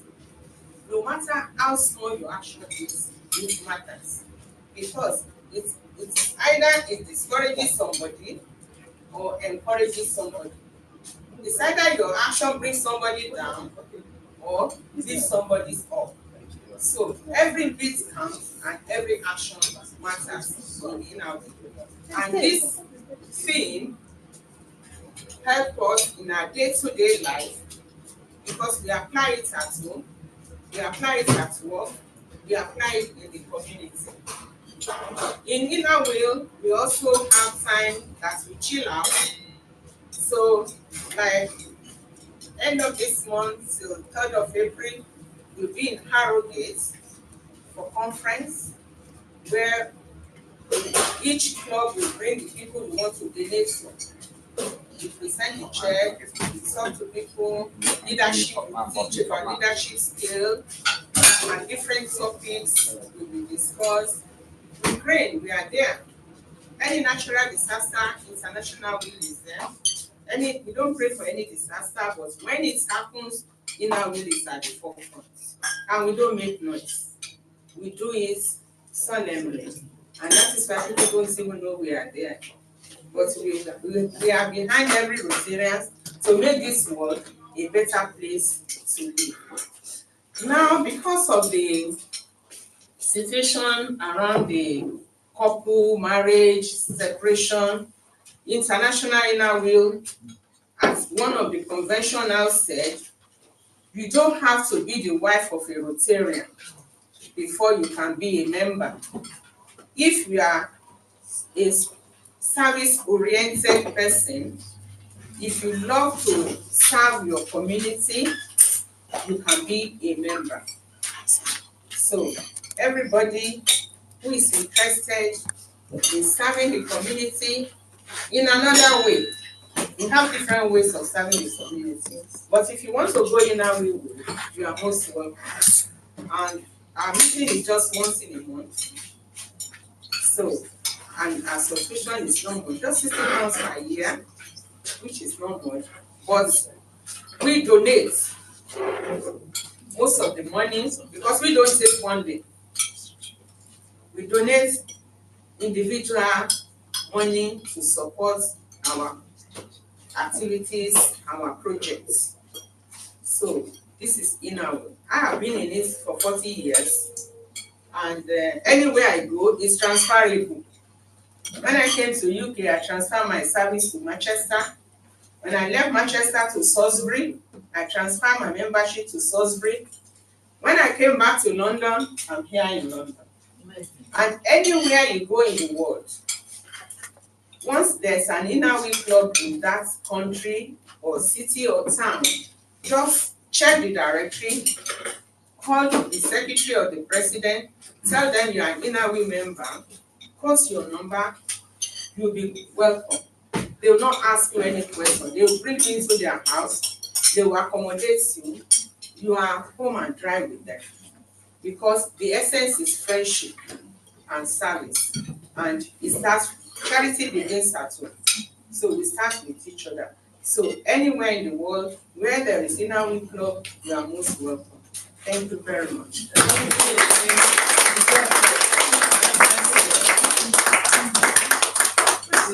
Oh, sorry. Question, please. Yeah, thank you very much for that. I've never heard of it. I'm one of the Rotary clubs, and we still have, for example, the Rotary Club of Greenwich. And there was another one which closed down around COVID time. They used to meet at Shooters Hill golf club, I think that's up there, but they closed down around when we had lockdown. So it's interesting to hear that there's Inner wheel, which yeah, is effectively the women's yes. ground. Okay, so I'm just wondering, after all these years, because you didn't actually say what year it started, I don't think. But what year was it? Yeah. Sorry, She said she joined 1980 something. I joined, but yeah, inner wheel on the soul is 101 this year. But it says 101 years, and so I'm just sort of wondering, is it a deliberate thing to keep it as a separate women's organisation, or why aren't women? Because women can join the Rotary, so I'm sort of wondering, some women are in the Rotary, and now you've got this other one which is still part of the Rotary, so I'm just trying to understand why it's still separate. You know, I said it started as being wives of Rotarians. Definitely, we have women wing, we have male wings, which is Rotary. But in US started this idea of bringing women into Rotary, and it started spreading to other countries. But we remain solely women. So the convention decided that the purpose of coming together is friendship among women. We can solve women's problems better than men. So we want to discuss something relating to women that women will understand, that women will be able to offer help, suggestion, and we want to be free among ourselves. So that's why inner we still remain as only women organization. And since Rotary, who are our husbands, still take women to the club, so we don't want to say, okay, because we take women, we too want to take men. There are certain things we want to empower women. We want to support women. We want to be women and women and girls. Yes. Okay. Thank you. Any further questions?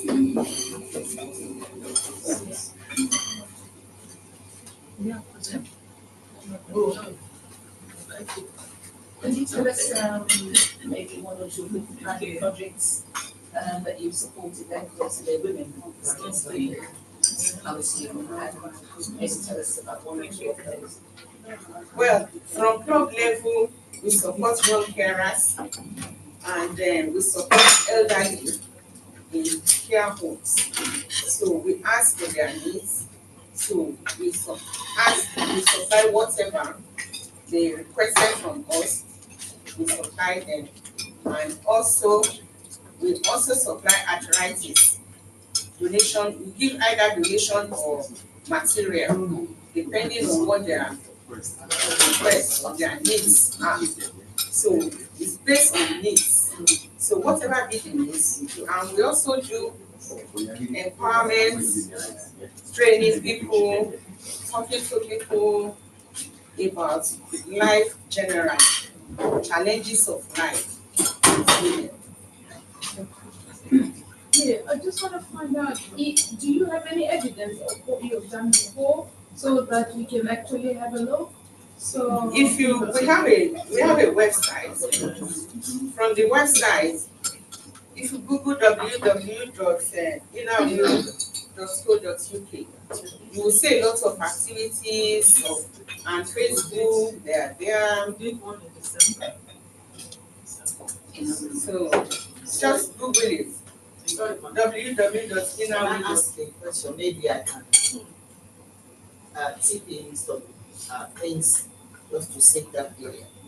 How long have you been in UK? In Wales. Yeah. Great Britain and Ireland. Yeah, I think they've been Or the one in Southeast either. Let's take it this way. Southeast is the first Black African club in Great Britain and Ireland. Because at any convention or conference, we don't have our people there. So that was what led to the inauguration of Southeast, to bring in our own people.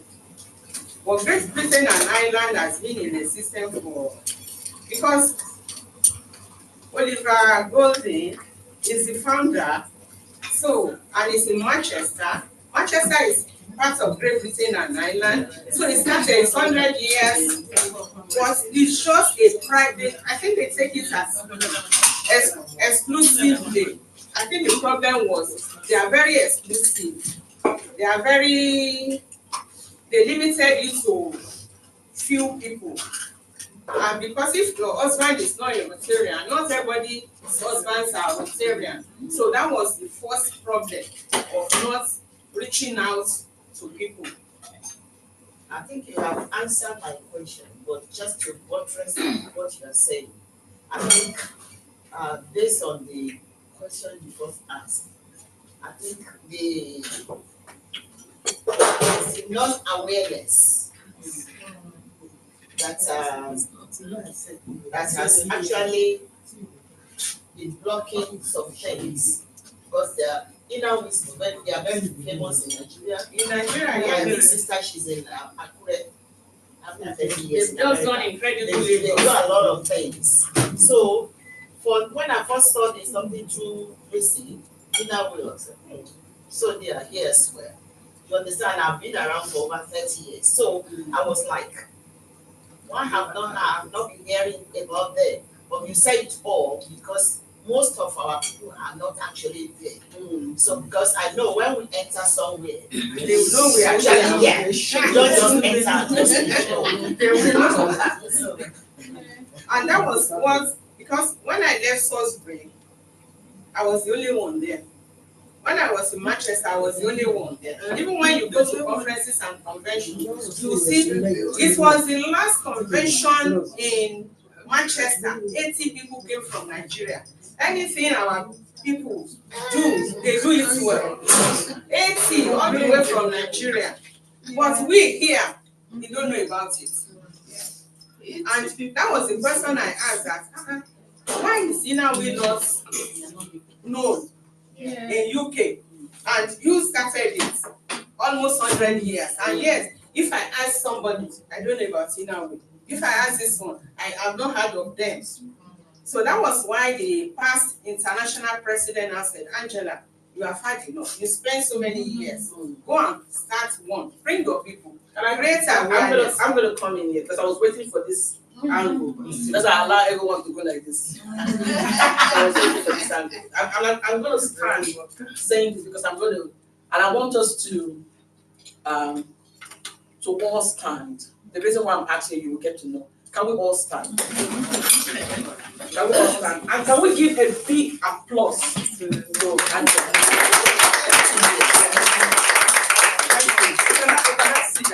And before I speak, I always like to acknowledge those that are. A big shout out to Councillor Hamari. You know, Councillor Hamari is Anyway, I'll come to your chapter later. I'll come to your chapter. Let me go this way. You know, everybody that knows me, I don't jump on things. I take my time. I don't put my hand out because I don't have that time to waste. If you see me engage in something, to me that thing it's worth it and it has value. So at the moment, Black Female is partnership with the inner women. And why I want to raise my heart for you, and I keep saying it, I'm going to happen, I keep saying to you, it is not easy as a Black woman. I used to be part of the, what's it called? What's this women group they call them? There's another, Better life. no, there's this other women group in Greenwich. What do they call them? I've forgotten the name. That name will come to my head. So when you go to some of this group, you see that our women, WI. Oh, Yeah. Yeah. So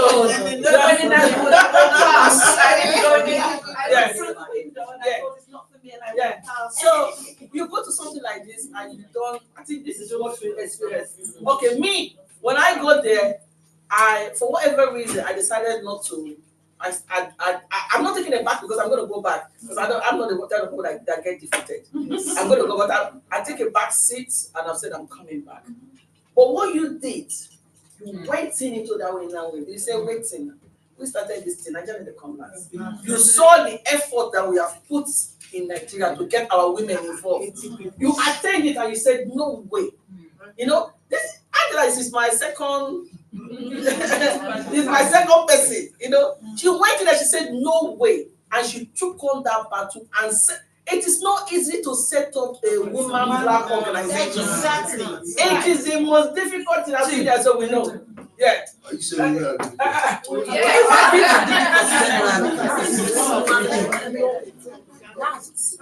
That is it. So she went in there and she said, enough is enough. She came back, set up a Southeast.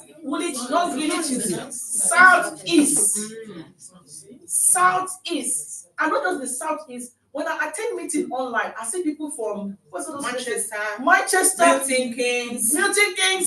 And I say myself, how did you manage to drag all these women to come to this? And these women are active. We meet once a month. I need to invite you guys to come to this our meeting. Very posh. I have never been to a posh Black women meeting like that. Listen. Our normal meeting, we just call, we meet monthly meeting. We don't dress to the meeting. Let's be honest, let us not lie here. I've been to a lot of meetings. So it's a meeting, we just wear our jeans and we don't dress. But if you go to the inner wing monthly meeting, if you don't dress properly, now you're a cup of tea. Now you go look for what is that picture.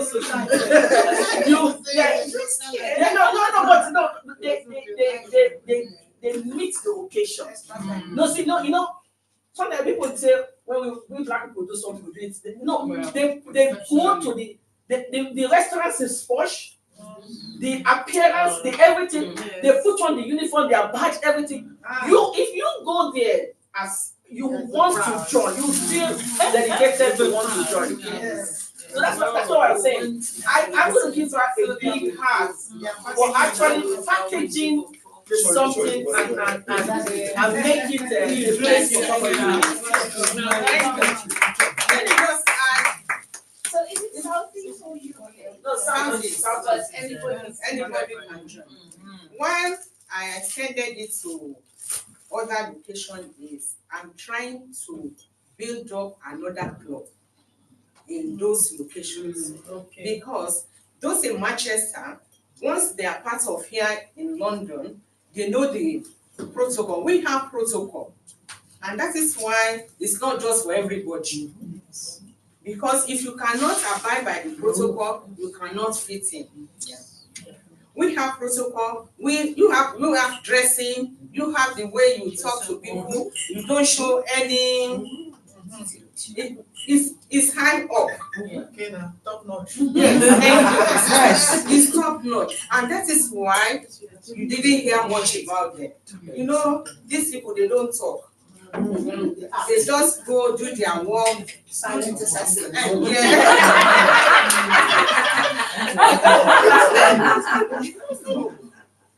The essence is to empower everybody. I don't want to limit it to Southeast. The people in Manchester, Milton Keynes, why I bring them in is once they know the rules, once they know the protocol, they can now set up in Milton Keynes, they can now set up in Manchester, we have one in Liverpool, we have one in Sheffield. So that is how we can spread. So that's why you can see them. That's online, we do online and we do physical. When we do physical, we put them online so that they will know what is going on. Will that be on the website if we go to the website? Yes. We'll So, see something. yes. So please feel free to get in touch. We want more women of substance to be part of Inner Will. And So have you got also, the African heritage people on the website, or is it? No, it's No. the reason, you know, and this is recent. yeah, if you have to push up so that your face can be seen on the inner wall, then that will make us more people, because we work with identity. If I find an organization or a website where I'm not represented, I'm not likely to join the club, because I feel like, you know, do they really want only my financial benefit of me becoming a member? So what's next? But if I find that I'm being represented in that organization, yeah. So we need your face on the website, unfortunately or fortunately, so that we can run to with confidence. If you see the newsletter too, everything each club does is in the newsletter. But as we suggested, we bring it Yeah, I think that is why we have partnership with a black female. Like, you know, black female are always there with the name. Yeah, the name. So the more that I think, and one of the vision for this year is to partnership. Yes. And they actually think to partnership with us. So partnership with the black female will actually raise that profile of, we want to see more women of the ethnic background at the top level, so that we see the picture, we see the event. Like what we're doing today now is going to be posted there. So and this will make impact and change. Yeah. Thank you very much, ladies. Okay, one house. Thank you, Miss Angela. Right.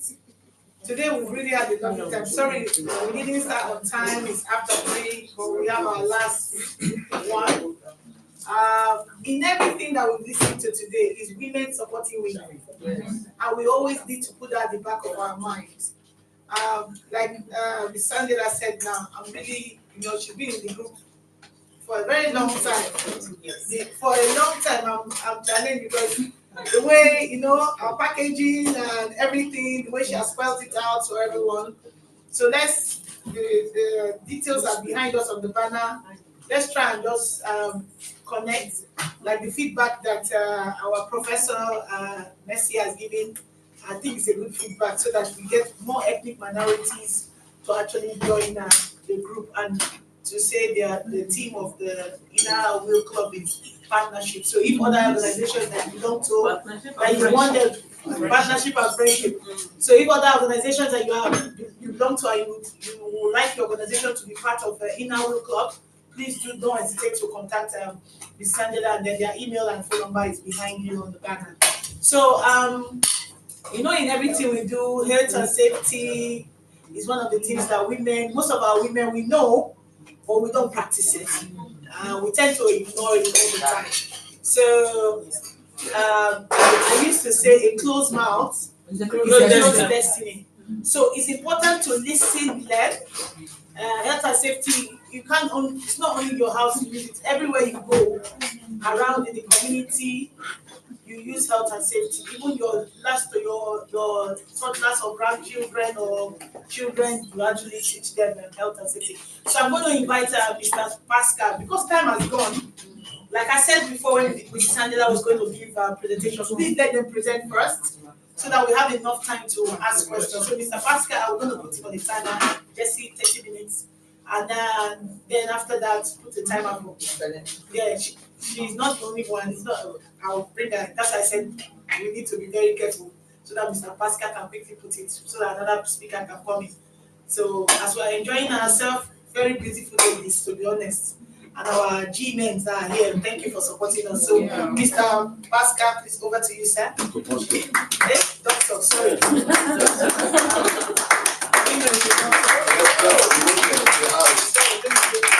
Congratulations to all of you. Thank you. My name is Pascal. I'm in Nigeria, and I'm a consultant. This firm, PGHS, Health and Safety Consultancy. Our office is based in Erot, Engine House. Our business is empowerment, employability, and investing in people. And we are part of the game changers. Everybody is useful to us, whether no matter their status, whether you be illegal, you are a vagabond, you in the prison, when you meet us, your life change. Our office is a solution center, but especially all the young, the youth and young people in the society who refuse not to go to school or whatever. We help them, when they meet us, we transform them, train them to go and work in the railway. And the railway is a very good job. You start from the beginning to the top, and they end very well, more than the doctors. And short courses, 2 weeks courses we're changing. We work with the police, they bring people from the profession, and we have been marketing, imparting the society. That's what we love to do. Everybody is important. Nobody is useless, but it depends on who made them. So, I am privileged and I'm glad and appreciate the opportunity given to me to come in the midst of Black women today. And let's clap for Lucy for and I've been hearing great women all come out to be speaking about empowerment, giving, supporting. This is my passion. As an evangelist, I always, every year, I go back to Nigeria to help people from our community over the time, because it's been a long journey. I've been in police, been in the international detective, I've been to the United Nations in Austria. So I come here for better education here. From primary 6, I did the police in primary 6, but today I'm an academic doctor in my area of field career as an environmental health and safety practitioner. I've been practicing over the years. Network Ray, I was a safety manager for the whole world, and for almost 25 years now, I've been on my own. It's part of the storm, we're still standing, but our own is to shaping and conditioning society, especially the young people. That is our concern. That's what we're talking about today. The area of interest. The topic we'll be talking about is about security and safety, and how it's practicable to do. We're talking about approved code of practice, a matter of duty of care, and about our inalienable responsibilities. Safety is of paternalist importance in the society, to your life. It's everything practice in your house, when you are going on the road, in your place of work. It's about safety. If we don't have, and in this country, they have a very big standard benchmark of safety culture. The safety culture here, and this is also we are taking to other third world countries. The little privilege I've got. Then I'm on the okay, good. So now over the time, a lot of people's culture in their national area is zero, the same culture. A lot of people are finding themselves impaired. When I say impaired, either mentally impaired or physically incapacitated, they become disabled. And there are some other high felonies like serious injury that put them in permanent crippling or death. So what do we do? If you go to this country with a high standard, if you look at the rate of death on bad practice of health and safety, it's very high.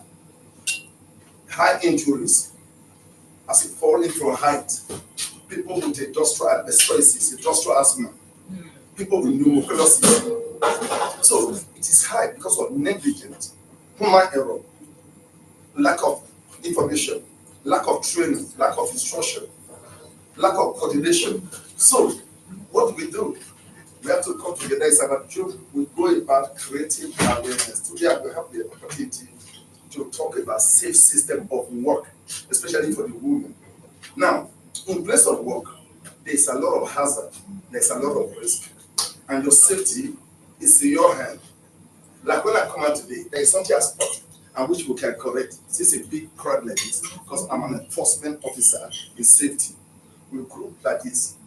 In case of fire order 2005 right now, how do we give accountability of ourselves? When we come to this type of place, what we do, we have something we call PISA, person in charge of evacuation register. That is a common thing, like a list. Take the list of everybody here. Today, I am going to be the PISA person, person in charge of evacuation register. We all take our nominal, everybody will take their contact. In case of fire and evacuation, I will be able to give account in the relevant those points, telling the fire brigade officer, yes, this is where copies some people have left, especially one of the KG sisters have left. But if you don't take advantage of that and they don't sign out, then we'll take the fire brigade and the police, they will take a risk looking for them. They will not go because they have passion to save life. So all these things, little things are important. While I'm talking, this paper will go and I will start from our honorable, my MP, just put your thing there, and you go round there. Not quite an MP yet. Look, you could be lovely. Yes. Okay. So we're talking about SSOW today. SSOW means safe system of work.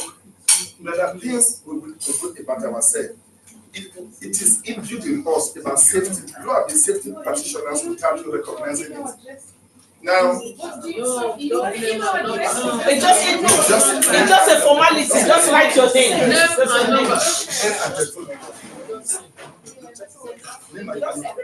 Yes, go ahead. Just your name. Just your name. Just put your name down and go on. It's just doing a register to show. Yeah, just your name. Yeah. Because everyone that came here registered through the website. So just yeah, so just your name. So we have what we call PPDDA. That is the first P mean for protection. We are protection officers.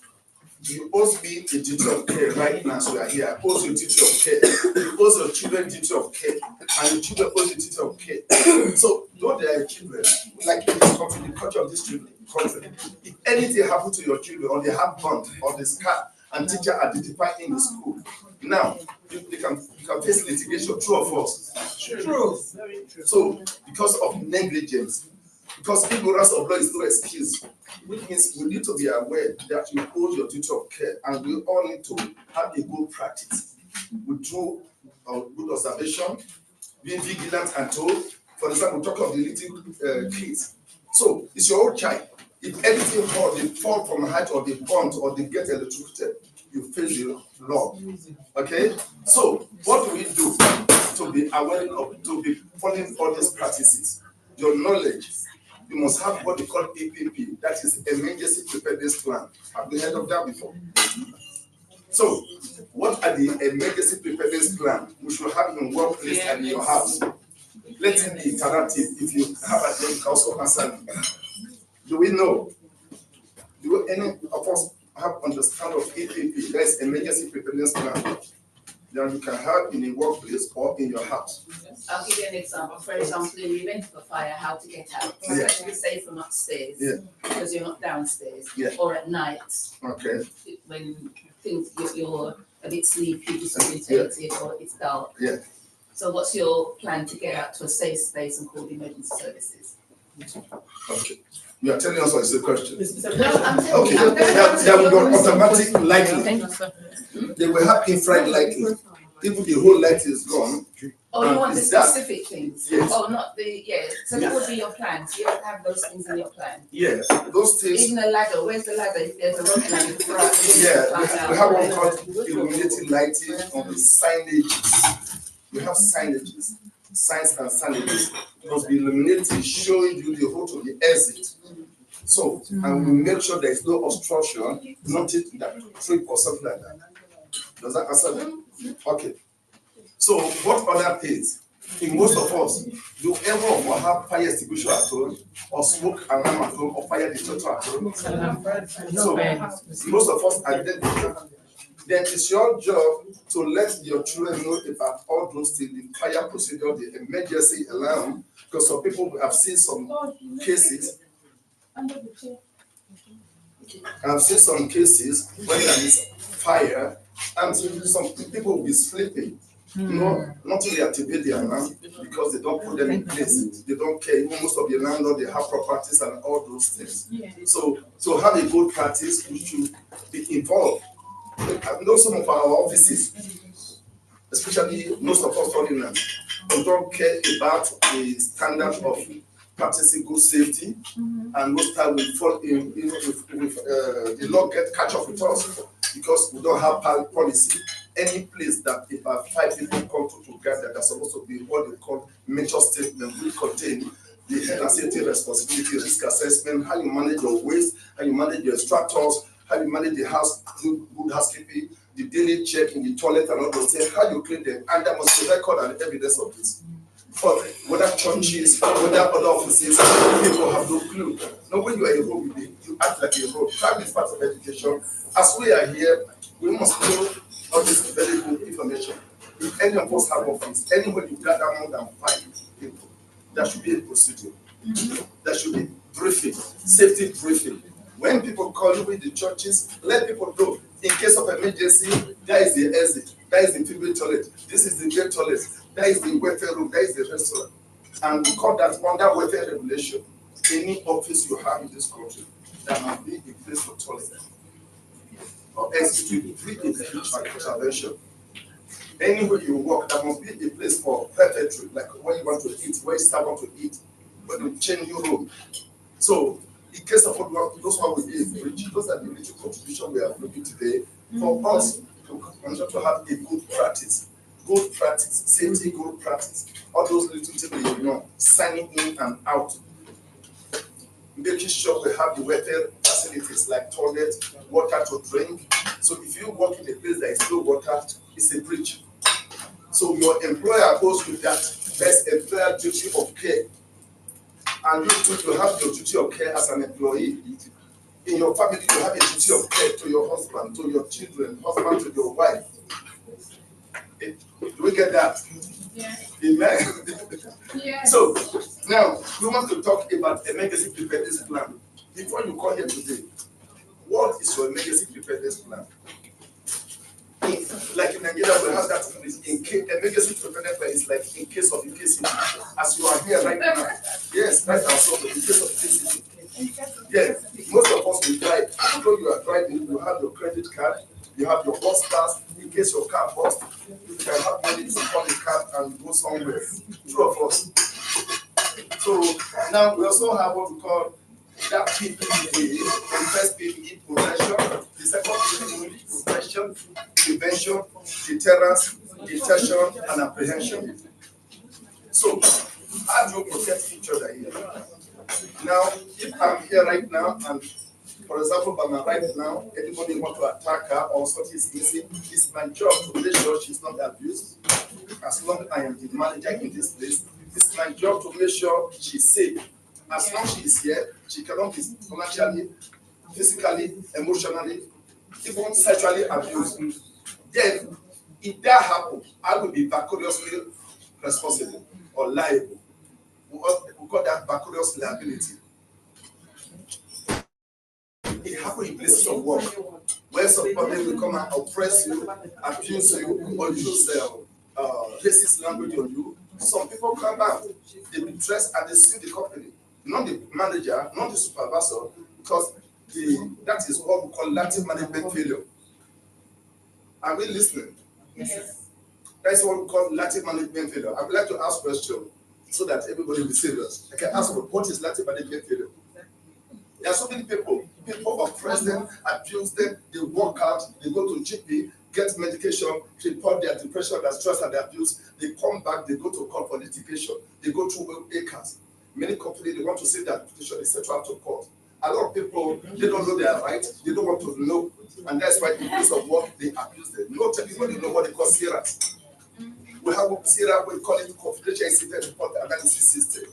Any unsafe job, any oppression in place of job, go to CRAS, and CRAS will bail you out.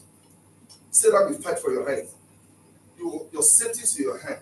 So many people can be pushed out of work. They ask them to do a certain job, no provision of PPE, that is personal protective equipment. When you hesitate to do it, they sack you. No, it's an offense. CRAS will sue you. Confidential incident report analysis system. They save people a lot. But a lot of people have no idea. They sack them, they go continue looking for another job. They cannot start for their right because the knowledge is not there, the information is not there. So you have right to refuse unsafe job. True or false? True. Because your safety, your strength is not my strength. It can be age, it can be health, so it can be size. So you don't do everything. You don't try to be a hero. A lot of people try to be a hero, they icon. So you know yourself. But the question, if your boss or your partner asks you to do something, you cannot do it, what do? How you accept it and say no, it matters. You have to say politely with respect, I cannot be able to do this because of my head, because of my shoulder. Maybe you are having musculoskeletal disorder, upper limb disorder, spinal cord, back pain, as a result of manual handling before. You don't want to spark it again. So you tell them, they will see with you. But you say, I can't do it. It's not really. Your face, your body, your language matters. Then you get it fired. That is why there is trouble. There is communication. How to encode and decode. Okay? This communication is a good factor to communicate or to enforce good positive safety culture. Negative safety culture is always about argument, disorderly, conduct likely to cause the breach of peace, pride, boasting. Then all those things affect, bring low productivity. In place of work, in family, we want to build team. And when there is a positive, good thing, what we expect, high productivity, peace, joy, harmony, people will be enjoying their environment. But where there is a bad safety, there will be disorderliness, there will be conduct likely to cause the breach of peace, there will be misconduct, there will be accident and incident, that will break down of good, what we call it, teamwork. So we need teamwork at home, in place of work, where people can be able to share, they hand over very well, give you the hazard, tell you to be aware of this, but when there is anger, people are not cooperating together, what happens? Breakdown, bring low productivity, bring accident and incident. So that's why we have the 5 C's theory. The 5 C theory is what I can recommend. It's a kind of leadership theory, yardstick. 5 C's. Many directors don't have it. Many husbands or wives don't have it. Many parents don't have it. And that is why there is broken home. That's why those children are in the street. The 5 C's we must put in the practice. Communication. How many times? Many people are so really, everybody is so busy. Things are going wrong. But parents are not tired. So say, honey, we want to, tomorrow or next week, we want to have a table talk. Get the children involved. Talk about their career. Then, like one of you said, we don't slam them. We don't demotivate them. We don't abuse them. When everybody is having a good time, so we just see you are doing very well, but you are not doing enough time to read, or you are not cleaning up, or you are following some group. In that family talk, communication, you praise, you motivate, you say you are doing well, but you can do better. So people will do it. Anything husband is not doing well, that table, people will come around.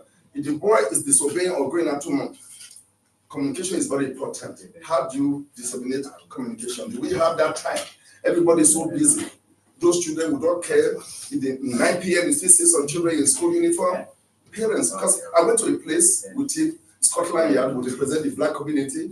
People continue to blame the police and blame the teacher. But we should share blame. It's not era for blame culture. It's a bad practice against safety.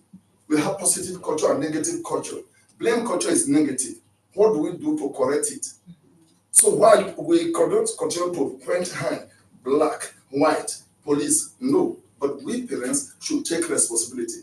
It is our inalienable responsibility to observe our children, to watch our children, to guide our children, to inform our children, instruct our children in whatever means. If it means taking them on holidays or looking for a switch action, is somebody who can talk to them. There are some people some children respect. There are some occasions I tell my children they will not say it, but there are some of their uncles or family friends, they would like to behave. They would not like to show their really attitude to them and they will listen to them. True or false? Yeah. And you see that situation. Yes. Your child will not listen to you. When your old friend talk to them, they will listen. So we must help to build the society. It's not just about money. We pursue money, we have all the mortgages out of them, but our children, they are losing their lives, starving, they're carrying gun, carrying drugs. We are not observant enough. We are not vigilant enough. We are not doing what we're supposed to do. It's not just about success, but the people we are giving life to. So it's very important, and importantly, it's very important what we do, how we handle our children. We don't have time to communicate with them. Communication is very important, not just reproaching them in a bad way, not corporal punishment, but show love. They must take it. We must know what to take, even husband and wife. We must know what triggered the man or what triggered the woman. The problem with our young black people in this country is what we do in their present. When husband and wife are fighting their present every day, there is always violence at home. They will think it's a way of life. And they go out there, they will take it on other people. They scream, they shout. No. There are some people when they are communicating, you don't know, excuse me. There are some children, you abuse them today, I shout at them, you will not fight back. Excuse me, what did you say? Oh, the person cannot repeat it again. But if you give fire for fire, or you carry children, you are doing road trade, they will think it's a way of life, defending and fighting or arguing. Argument can lead to catastrophe. We must learn and know from today, part of the features of operating is respect, politeness, being vigilant, tactful, to be tactful, professional, neat and smart. The way you carry yourself, that's how they abuse you. I've been to universities here, I've been doing different type of work. They don't believe it's the same blood. I have opportunity, I work in a place they give me official card. But there are some people, nothing, they refuse to invest in them, all their blame culture because I'm black, So black people are millionaires here. I've been there for over 25 years. I do what I want to do. It's blame culture. Nigeria is bad because you are lazy, you have nothing to take home. I spent 4 months in Nigeria, I don't feel like coming. And I'm penetrated, I have something I want to introduce. Health and safety. Council, I don't know anybody. Nigeria is a very safe place. I entered Kajia local government council with jeans and t-shirt. I didn't bribe. I just tell them, I'm from UK, I'm a health and safety professional. Can I give you a TIS training? They gathered the departmental head. I gave it to them. And now, they gave me the contract. The whole local government want to have it. This is having a testimony of it. Nigeria, they want to embrace opportunities. So, health and safety. Then let us talk about CL, conflict management. How do you manage conflict? Conflict, there will only be disagreement, but how you handle these people, how you react is the best thing. So calm down, no matter the accusation, you must know your personal value. Like now, I am an evangelist. Now, I have my business. The community look out to me. You cannot wind me up in the street now and I see myself fighting and hitting someone on the ground because I consider my image. That's where tolerance coming. The safety is in your hand. Police cannot do it. So many years back, they don't carry gun in this country, and they were best efficient. There was stability, security stability. There are others countries where they carry guns and bomb.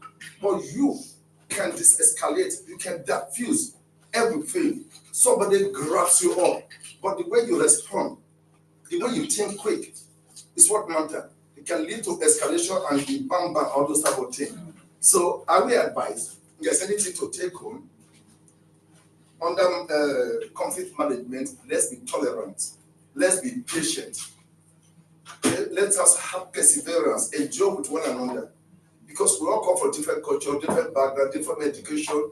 You don't expect everybody to just have it, but if you endure and you tolerate, you can be able to correct. True of us, with love, you can correct with love, not just rebuking and rebuffing.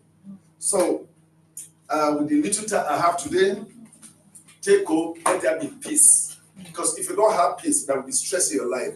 When you are angry, when you are fighting, before you know it, you'll be having stress, you'll be having anxiety, how to retaliate all of them. Because if you are not of another person, you are not having a peace. It brings blood pressure. It brings brain fat. So heal yourself. So the health and safety is about health, about your well-being, about your safety, about your damage to your property and damage to yourself. But you can be in control. You will not expect the government to do it for you. So let there be safety in your house. Teach the little children what to do. Like that, my grandchildren, you come, I will tell them, don't pass a roll call, don't take gift from anybody, don't take lift. So some people will be here, they see their children with big phone, they will not ask them, when did you get the phone? In the night, they are not sleeping, taking gratification. Thank you very much. My time is over. We have a lot. So if there's any question about safety things we want to do, I have a lot of things, but we didn't have enough time.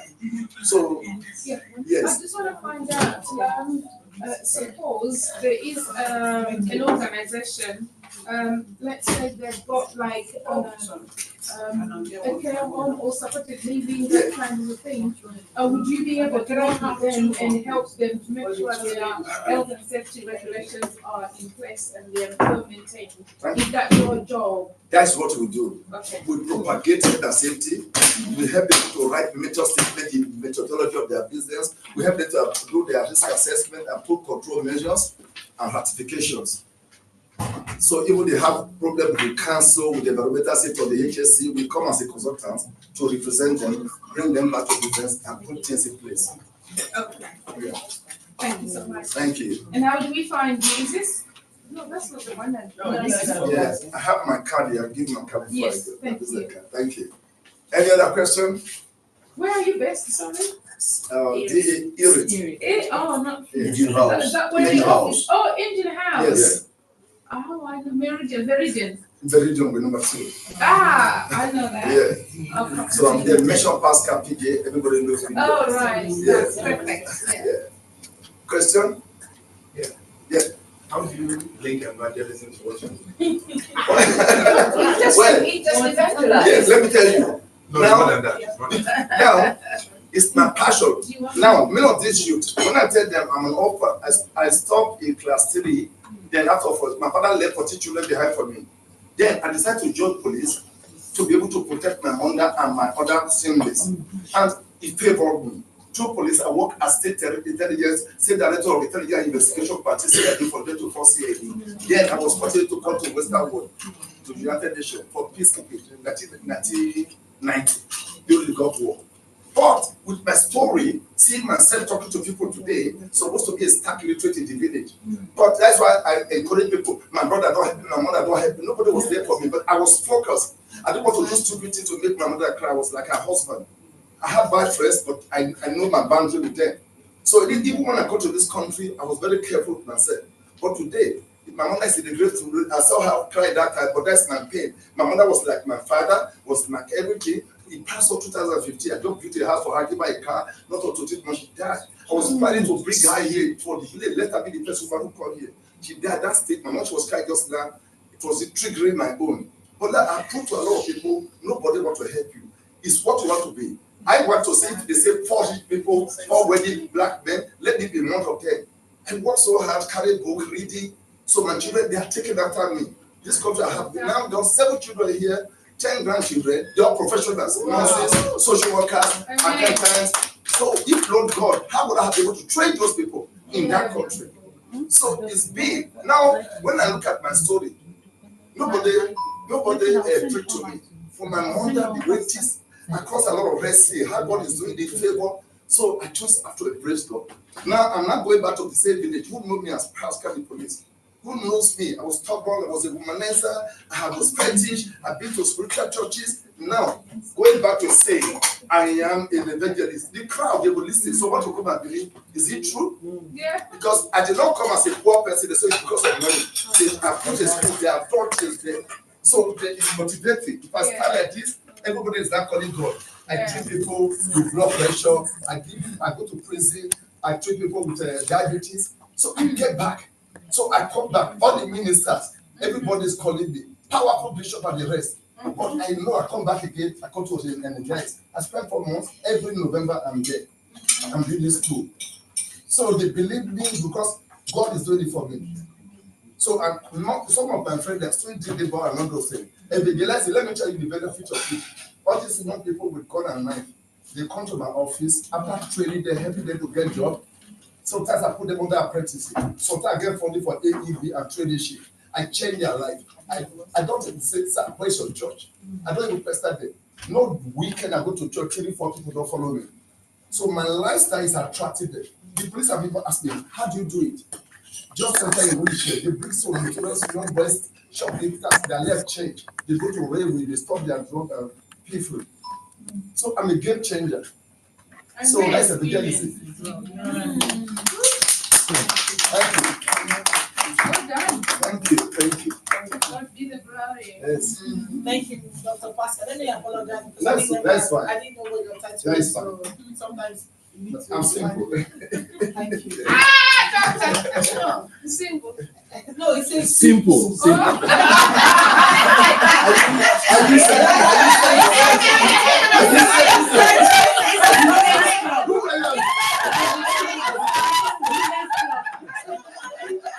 Are you saying?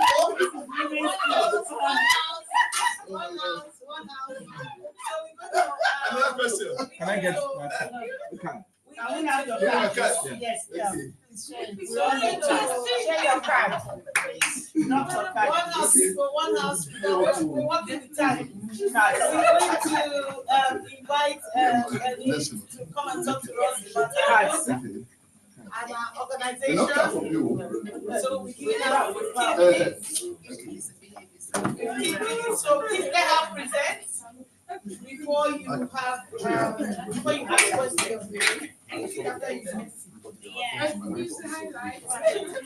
Good afternoon, everybody. Thank you to Lucy. Thank you to Lucy for inviting me and to this lovely. Excuse me, sir. You can't be doing that in the middle of a thing. Sorry, ma'am. Sorry. Oh yes, I'm the queen of Africa. This is my brand. So wherever I go, when people ask me who are you and where are you from, I tell them I'm a queen from Africa. That's But right. they want to be specific, I say Africa. That's right. So, I'm Denise Langley. I'm a specialist in autism, and I work with children and their parents in the community. We are also international charity. We provide aid in Africa. We build schools, healthcare center. We work with age 5 and 5 to 25. So we train them life skills. We talk to the women in the community. We train them as well to do local jobs. One of the jobs we do is farming, and most of the women are engaged in farming because we think food is very important. And this is why I wrote one of my books, which is on Amazon. It's called Nurture. We cultivate our African land, we grow our food. So it's very important. It helps you with the kind of food we eat as well in Africa. I never knew that we have to measure the food we eat. And we have to look at certain fruit like oranges, where we're only entitled to eat one orange instead of 5, 6, 7. You and I know in Africa, we just pluck the tree, we can eat 10 oranges because it's very citrus and it's full of acid, and our gut food is acid. So I learned so much from this book. I learned about the food we eat, like the fish, the chicken, the meat. But now I'm a vegan, so I don't eat most of these things. Oh yeah, I'm a vegan, so I cook my food, and I think I'll have to write another book about being a vegan and with meals. So in Africa, what we do, we build schools and healthcare centers for children and young people. So we started building our school, and we're going to have an autistic unit as well as a training center. So in the UK, what I do, I write books about autism and ethnicity. Most of my books are focusing on the Black ethnic minority, because during my research, I find out that they don't know about us. They don't know our culture. They don't know what we eat, how we behave. And most of our children are misdiagnosed in school based on their behavior, because they think, oh, this child is autistic. And I always tell them, no, it's not every child that has autism. Some children who have speech delay, they said it's because of autism. So now I'm doing a triangular research which shows that speech delay is not caused by autism. No. It's caused by brain stimulation, and I'm also doing a research on how to massage your throat. Your glands.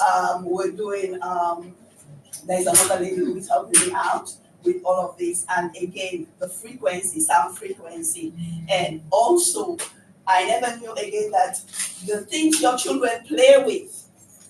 And heavy metal. A lot of children are full with heavy metal, the food, the environment, the things they play with. So presently I'm reviewing all this slime, this chemical that we buy for our children to play with who have autism. So we have to be very careful where our children play, what they do. Autism plus environment equal outcome. It can be positive or negative. So we have to be very, very cautious and be careful. And also at the moment, I am training parents next door at this community center. We're there every Friday. So we run a workshop, parents who have children with autism. We're training them about how to support their children in school and in the community. Because when these children go home, I work in the school, but I've resigned from the school now. So I believe that the problem is with the parent not knowing how to support these children. It's not the children. Over the years, I work with all these children, and one day it clicked because I had an encounter with one of the clients who went on, I think they were having a problem at home with the husband. And when I went to work with this child, the child was climbing the table, the chair, pushing everything. I stood there, was looking at the child, and I went to the husband and the wife. I said, what happened? And you can see the environment was very hostile. So the husband was pushing the child, pulling the child, wife is pulling the child. And I was like, what a revelation. Okay. These children are not the problem. So you people are my problem. I've been looking for you. So I asked her, I said, let me say something to you. I said, whatever the problem, this child, they see our energy. They know when things happen, and they can see, they can feel. If you think they don't know, they know. I said, this is why this child is behaving like this. And then she told me, and I said, oh, we have a problem in Africa. We lost family member. I'm like, you're talking to me. If we lost family member, it brings us together. It doesn't start pulling people away. So I said to her, I'm not working with this child today, I'm going home. She said, oh, then I said, no, I'm not going to work with you anymore because you see, I left my own positive, and I came here. This is not the environment, but I don't want to take anything outside to into my house. So find something else. So she was not happy. Later on, she called me and said, "Oh, it's true what you're saying." I said, "Go find someone. This is why they only allow the child 1 hour in school because of the behavior. But you blame the schools. It's not the school's fault.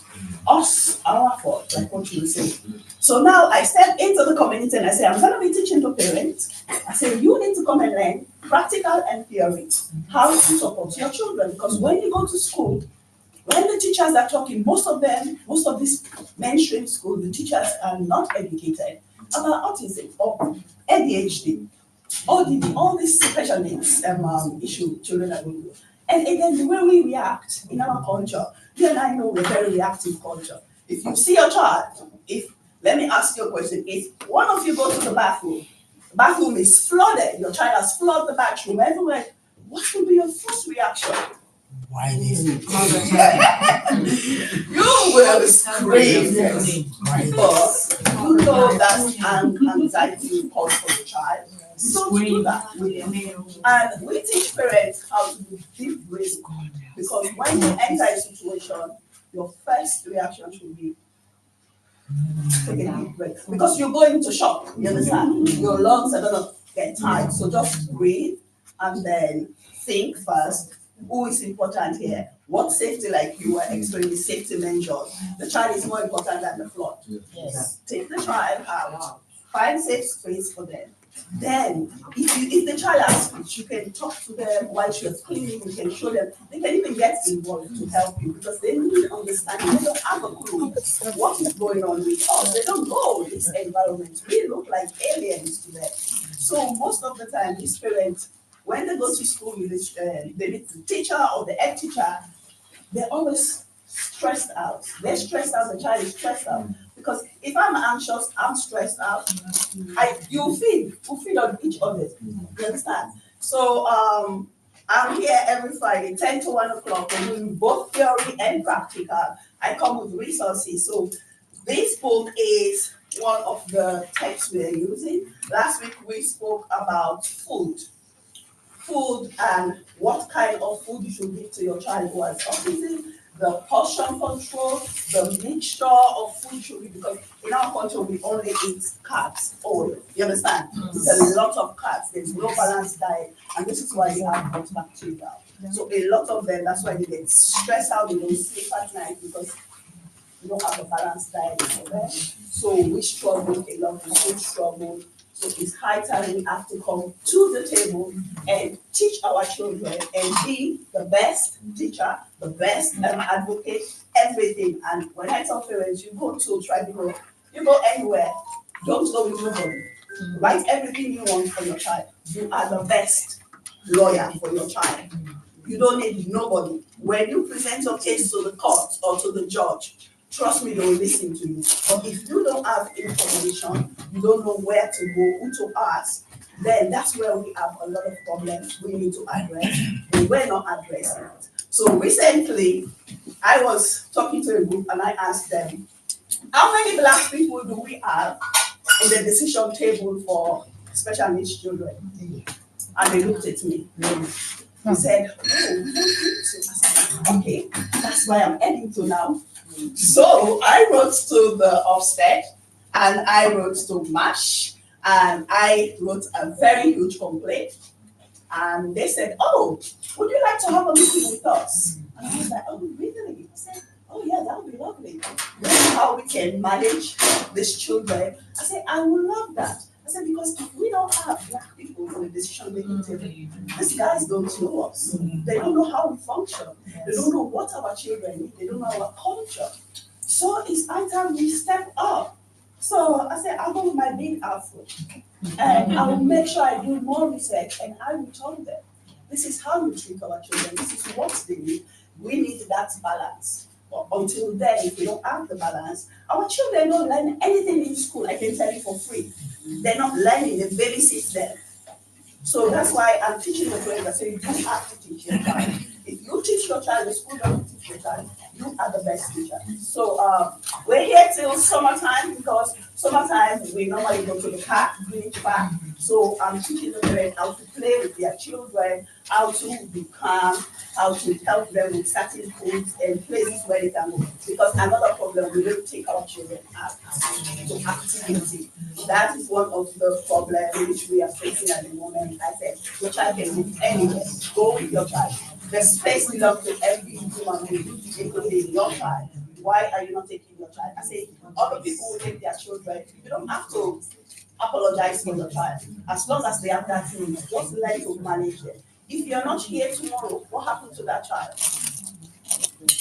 I have a client who the child was 6 years of age and she died. She passed out during COVID. And she was divorced with the husband. Before that, the husband is married to another woman. So the husband did not want the child. So when the woman passed away, social service had to give that child to the man. So do you know what the child? We went in and we asked social service because I cannot adopt any child because of my workload. So we're looking for somebody who can adopt that child. Nobody wants a special child because normally they say normal. What is normal? You know, they just different. So they have to give the child to the dad.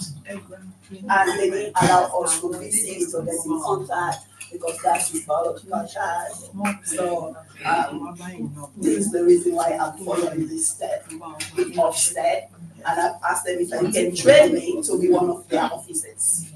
I say, I am going for my children, I'm going for the Black children. And I make it clear to them, any book I'm writing, it has to be about Black people. Because they even challenge me, why you're only writing about Black? I say, because you don't know us. So I want to introduce us to you. So my upcoming book is Autism and Speech Delay.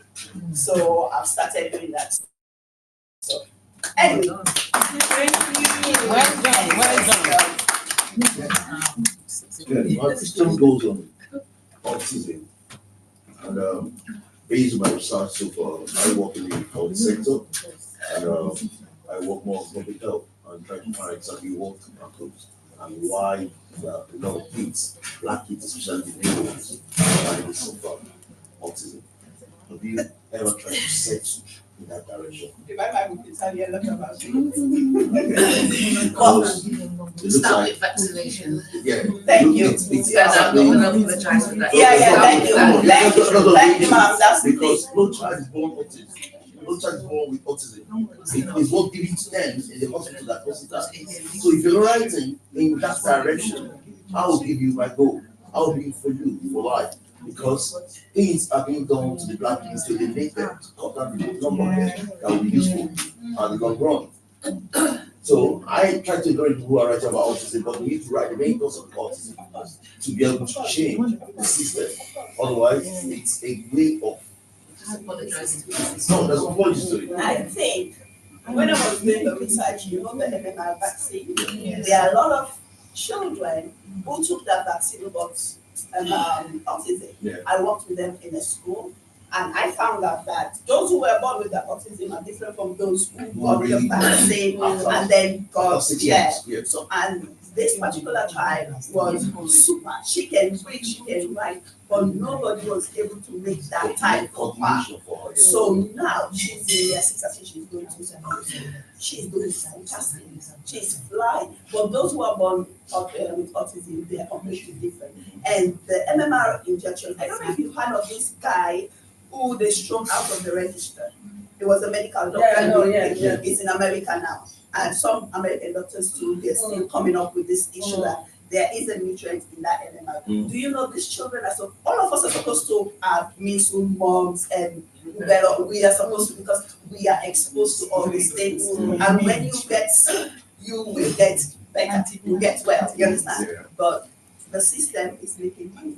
It's a big pharma. Yeah, of course. They are making money out of it. The racism is pull it down. Let me tell you, the racism is me and you that need to break those barriers. That's why I said I'm on my way to the table. I will follow up and I'm gonna look. If we don't have, because you don't have enough black researchers. And again, because of the racism in that setting, when I was doing my research, I came across few white researcher and they were challenging me, asking me questions. Why black? Why am I writing about? I said, because you don't know us. I want you to know who we are. That's why when they diagnose their children early, we diagnose our children late, because we are in denial, we are struggling with the culture, the barrier, the religion, we are all over. And they like that. They like when we're like that.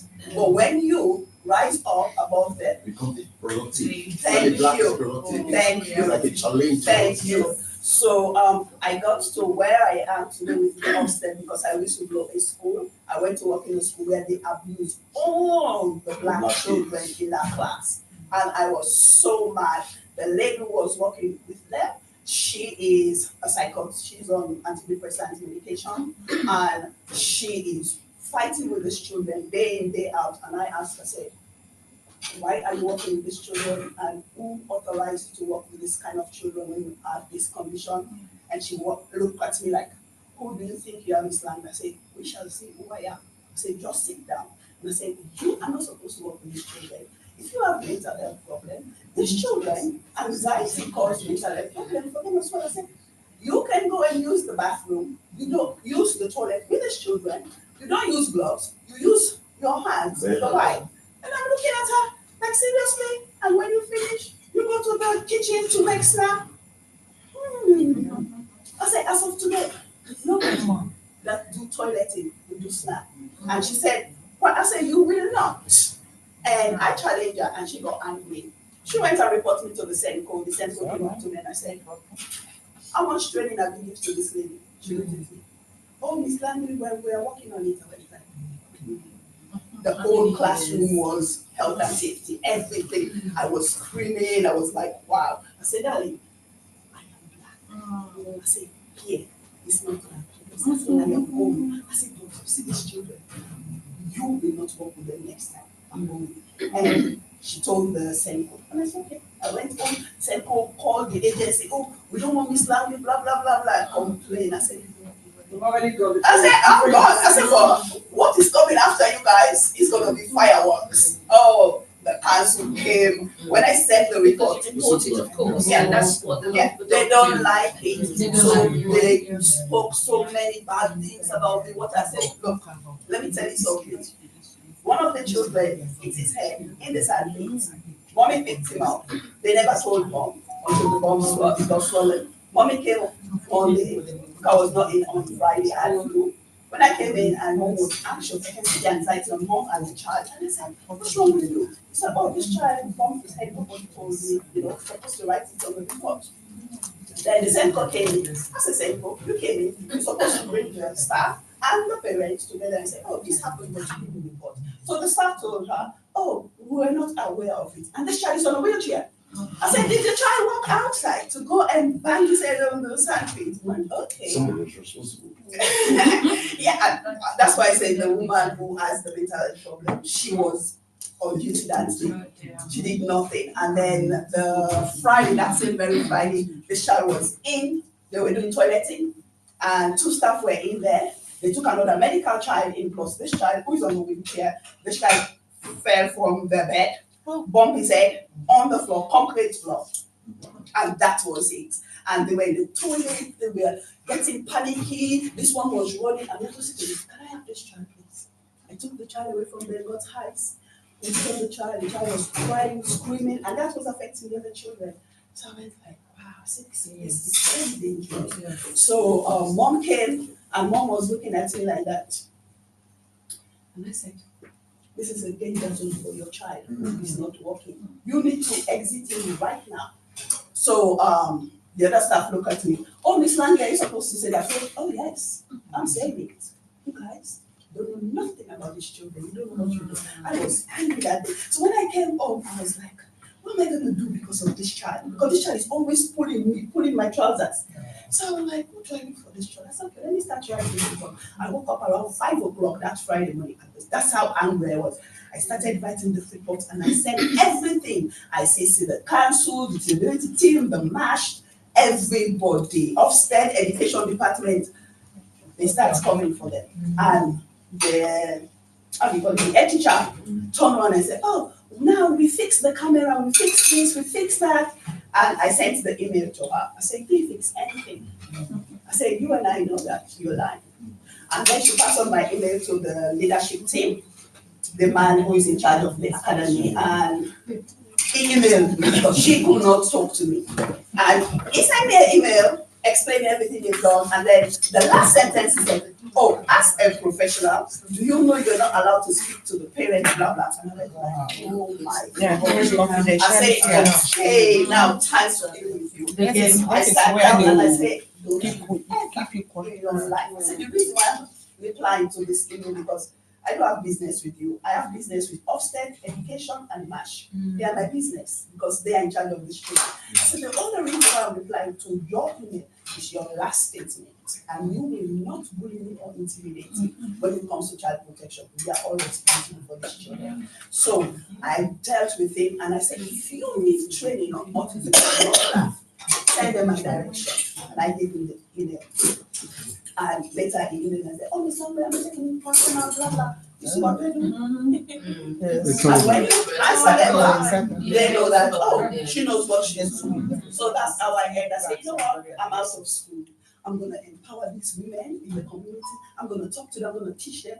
We are going to challenge you. So we took them to court. The council is involved. Everybody, now they can't sit. Now they're begging the parents. Oh, we want to see your children. I say, stop the money we're giving to them, for the children. We are not going. Don't take your children to that school. If you take them, anything happens to them, you get apologies. So that's where we end. Thank you. Thank you so much. Well done. Right, we are moving for autism now. I'm going to just give 2 minutes to Councillor Marie to just talk to us. 2 minutes. And I'm there looking, thinking, definitely 1 minute. No, I'm not even. Then. Well, yeah, very quickly, very briefly. I wasn't expecting to say a thing, so it could be if anybody wants to ask me anything, you're welcome to. But obviously, it's my pleasure to be here. I was out last night enjoying myself at the 67th birthday. Then on my 67th, somebody was celebrating somebody's 67th birthday. And which is a blessing to get there these days. So I'm 64 and love it as well. And then this morning I was out campaigning, had to go home, quickly freshen up to be here. And I want to go to Woolwich Works, and then I want to go to panelisting as well. This is why I say to avoid the 8th. Too many things are on the same date. And so it's very, very difficult. But I've actually stayed this long because it's actually been interesting. So I'm glad I came. But I am looking to run off soon to get the front room thing. At Woolwich Works, they've got somebody doing the front room thing, which is like others have done before, but so that'll be a quick The visit. Windrush is coming, isn't it? And then the Windrush thing at Pamela's in the tram shed. Oh. So that's what I wanted to finish off. So once you hit Woolwich, because parking in Tesco's, you've only got 3 hours. So I've got to fit those two things in a short period of time. But I had to come here. I'm glad I came here. It's wonderful to see the turnout. I think the topics were very good, very empowering. And if anybody needed that empowerment, you realize you're not on your own. So go out there and do what you need to do. And as you said, I think one of the key things with you is that you're challenging, and which is where a lot of us don't do. You leave it to 1 or 2 people and it isn't enough. So your parents, if you're empowering them to challenge and not take the rubbish or, that is crucial, because it's our ignorance or our inaction why things happen. And the terminology that I keep hearing, ethnic minority, global majority. I think when you refer to yourself as a minority, it's almost like saying that you're insignificant, something like that. We are not. We might not be in the majority on this island. This is an island, it isn't a continent. I think sometimes people speak about England like it's something big. 3/4 of England can fit into probably half of Nigeria or something, isn't it? So, so think about that. So yes, it's a small place, and yes, it's probably taken over territories all over the world or whatever, but it's a small place. We are the majority, and we really have to think of ourselves in that manner, okay? Big up yourself, as us Jamaicans would say, Big up yourself, big up, push out your chest. I just want to say, because I know I was saying something before, I said I'm going to come back, but it was nice that you're coming here. I just want to use this opportunity, big sister, I want to say big sister to you.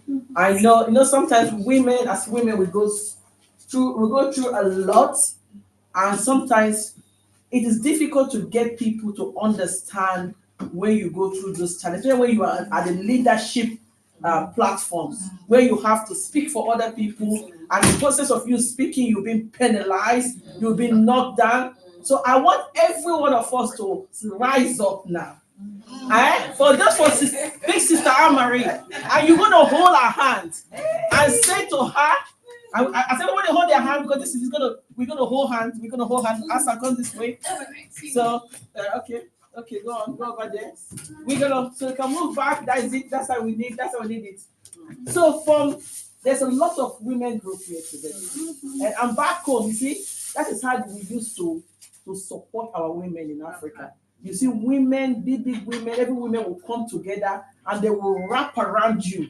So, big sister Anne-Marie, today, we stand here in unity.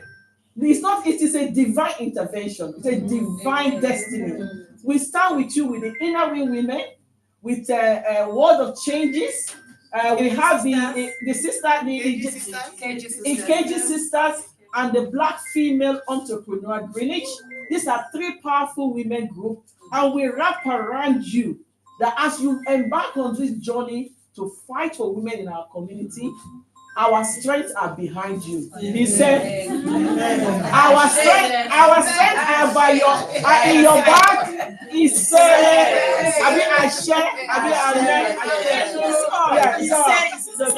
our strength is in your front. He said, our strength is at your back. He said, hip, hip, hip, hooray! I'll tell you, to give you a joke as well. In my rush to come here, I don't go anywhere without my credit card because I even drove to get around. And in my rush it was more important to be here. I don't have my lippy. I didn't put my I don't have my gloss. I don't have my my essentials are here. I don't have my credit card for little C's. I don't have. I've literally just grabbed the bag and ran because last night I was out, so it's in my African, my kente bag. And I come out, I can't turn back. I've got to be here. So the first guy said to Lucy, "Don't come here." But can you imagine? And I'm traveling around. I'll be out till late, and I am not even. But I will be okay. Thank you. So I'm going to bring one of our Black women entrepreneurs director, we call her professor. Next, we're gonna call her breakdown. 1 minute or two. Professor in the house.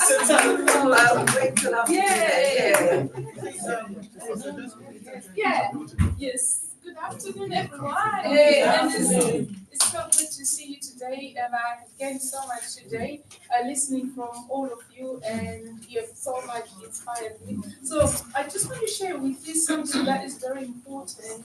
I want to talk about your heads, your head. Head. Head. Oh, your head. Oh, Yes. oh, Yeah, yes. So your head, what is in your head? Lots. Your brain. Yes, let's talk about the brain. How healthy is your brain? So I'm going to look at it in the perspective of biology and also looking at it at the perspective of a social life, right? So your brain is just one round thing like this. It started with a minute cell, and that cell it developed into the tissue, and then when it developed into a tissue, and then it also grew and it became an organ. So the brain that you have is an organ. So this brain has got different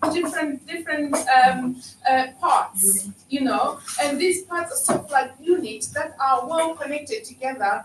I should have brought you your brain so you could have seen it visibly. But as I talk, try to visualize from what you've seen on or online or the picture of the brain that you've seen. So it's literally just like this, but with different units, different parts. So these different parts, remember we said they're made of the cell and then the tissue, and then put together it becomes an organ. So that is one of the organs that is in that's your brain. So this organ, you need to look after it. It is as good as your kidney is an organ. What are the examples of an organ? Heart is an organ. Liver is an organ. The skin is an organ. Right. That's it. These are all organs. So we need to look after them. So now, how do you look after your brain? Right? Sleep well. You can't touch it. Exercise.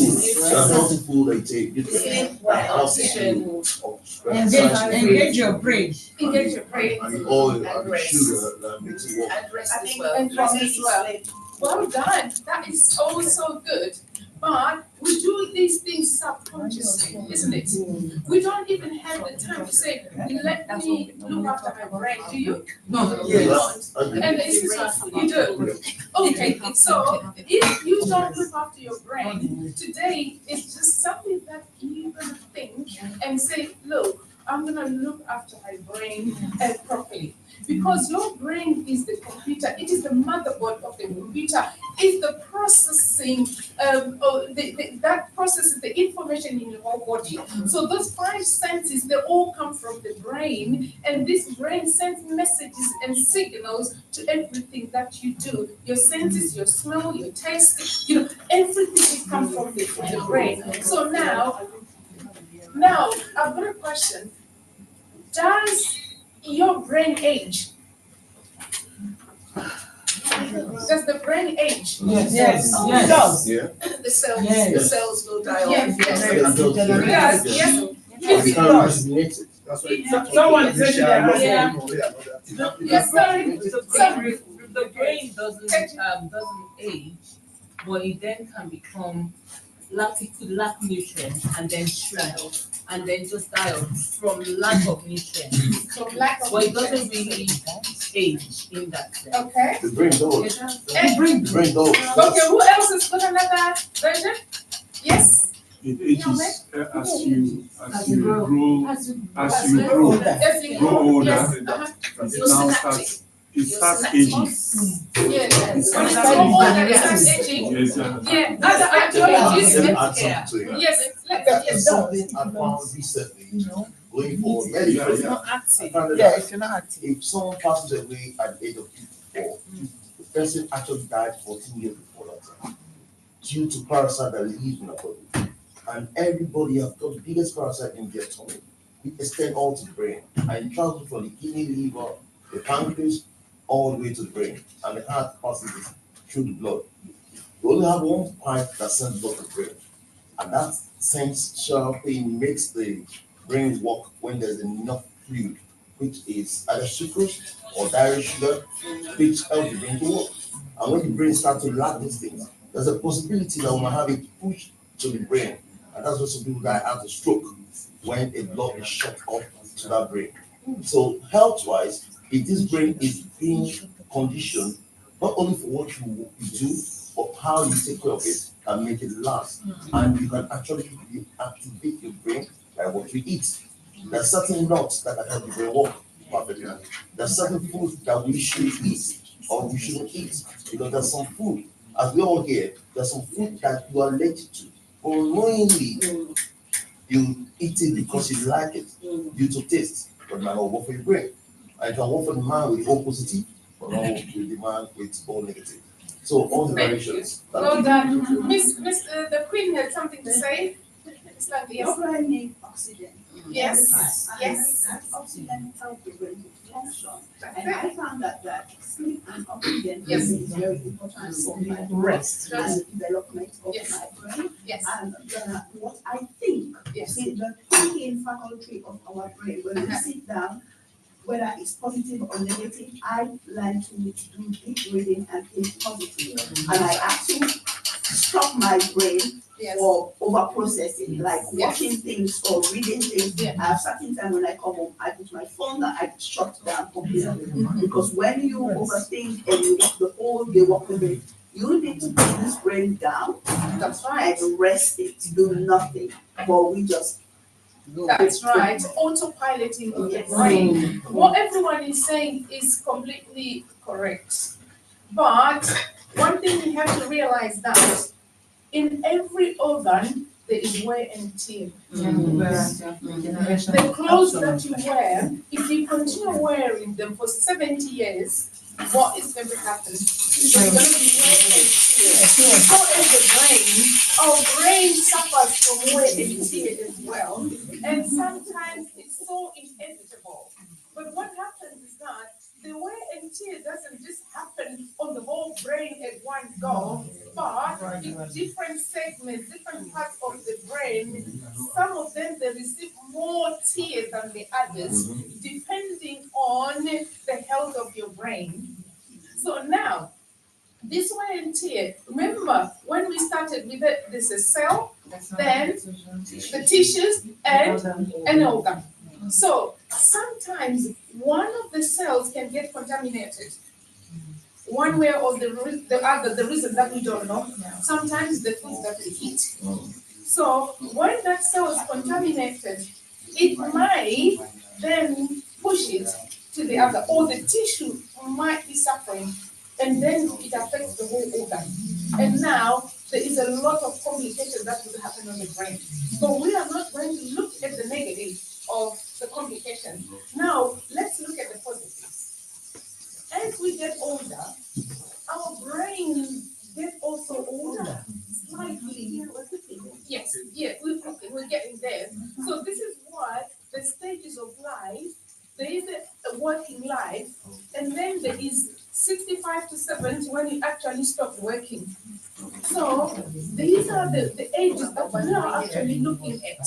The time when you stop being economically active, you're not working out for 9 to 5 job, so you need to find ways of replacing that.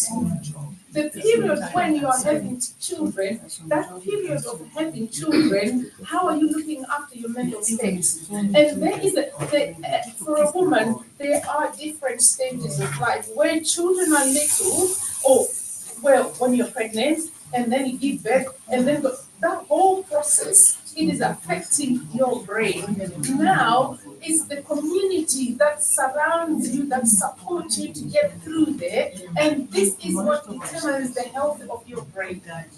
So when we stop, we are being economically active, 9 to 5 dollar pattern, then what will happen is that our brain will stop working as much as it should. So what are we doing to make sure we are active?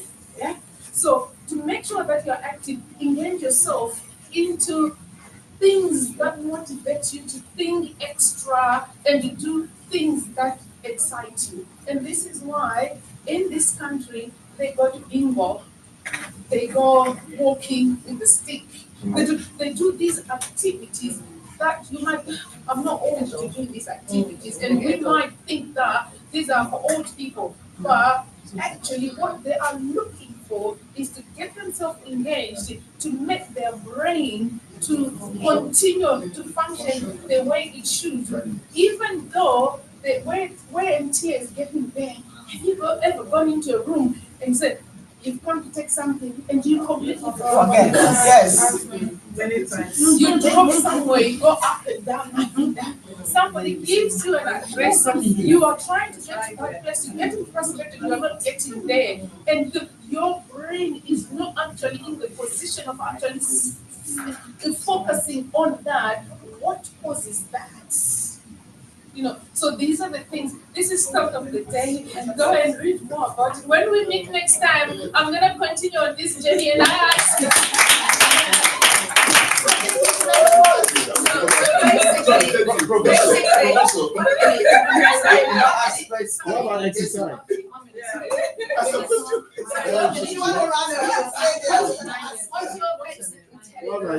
Sorry, everybody. What I just wanted to say is basically what we've been told is to use it or lose it. Yes. Simple as that. Well done. You know, when we say that we'll get to the place to forget, at that time, we're already having brain fog because our brain has got the capacity to retain 2.5 million gigabyte material. And So you know that everybody, gigabytes. no, everybody,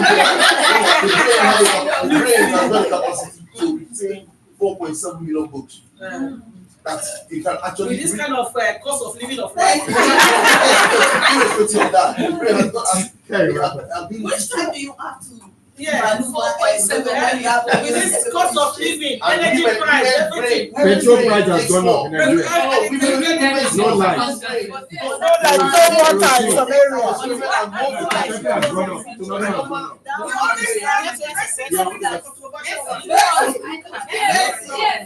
Where do we stop using our brain?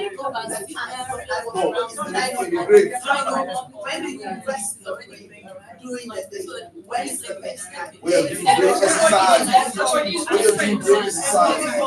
Yes, brain exercise. We have to do brain exercise. How do you do exercise with the brain, and how do you do exercise with the brain, and How do you do the exercise with the of brain? the How do you exercise brain? with the brain? Now, everybody is different. Where I come from in Nigeria, we always say that if you upset me, don't make me release my 5 minutes of madness.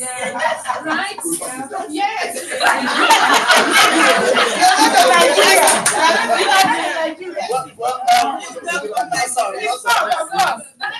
I'm sure you're from Uganda. Zimbabwe, yes. The only time you exercise your brain is when you do IQ test. You can actually tell when your brain is going up, when your brain is going off. So an IQ test is always there. Now the Google has making it a lot easier for us to see some IQ tests that you can actually do. There's some brain games you can as well do to help relax your brain and make the brain work harder. How do you shut your brain?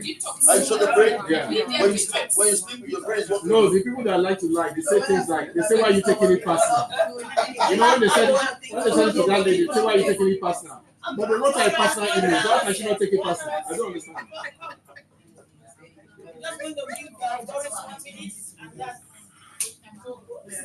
And you should have the lot to do also. 1 minute. It's no more. I'm going to go in. Hello.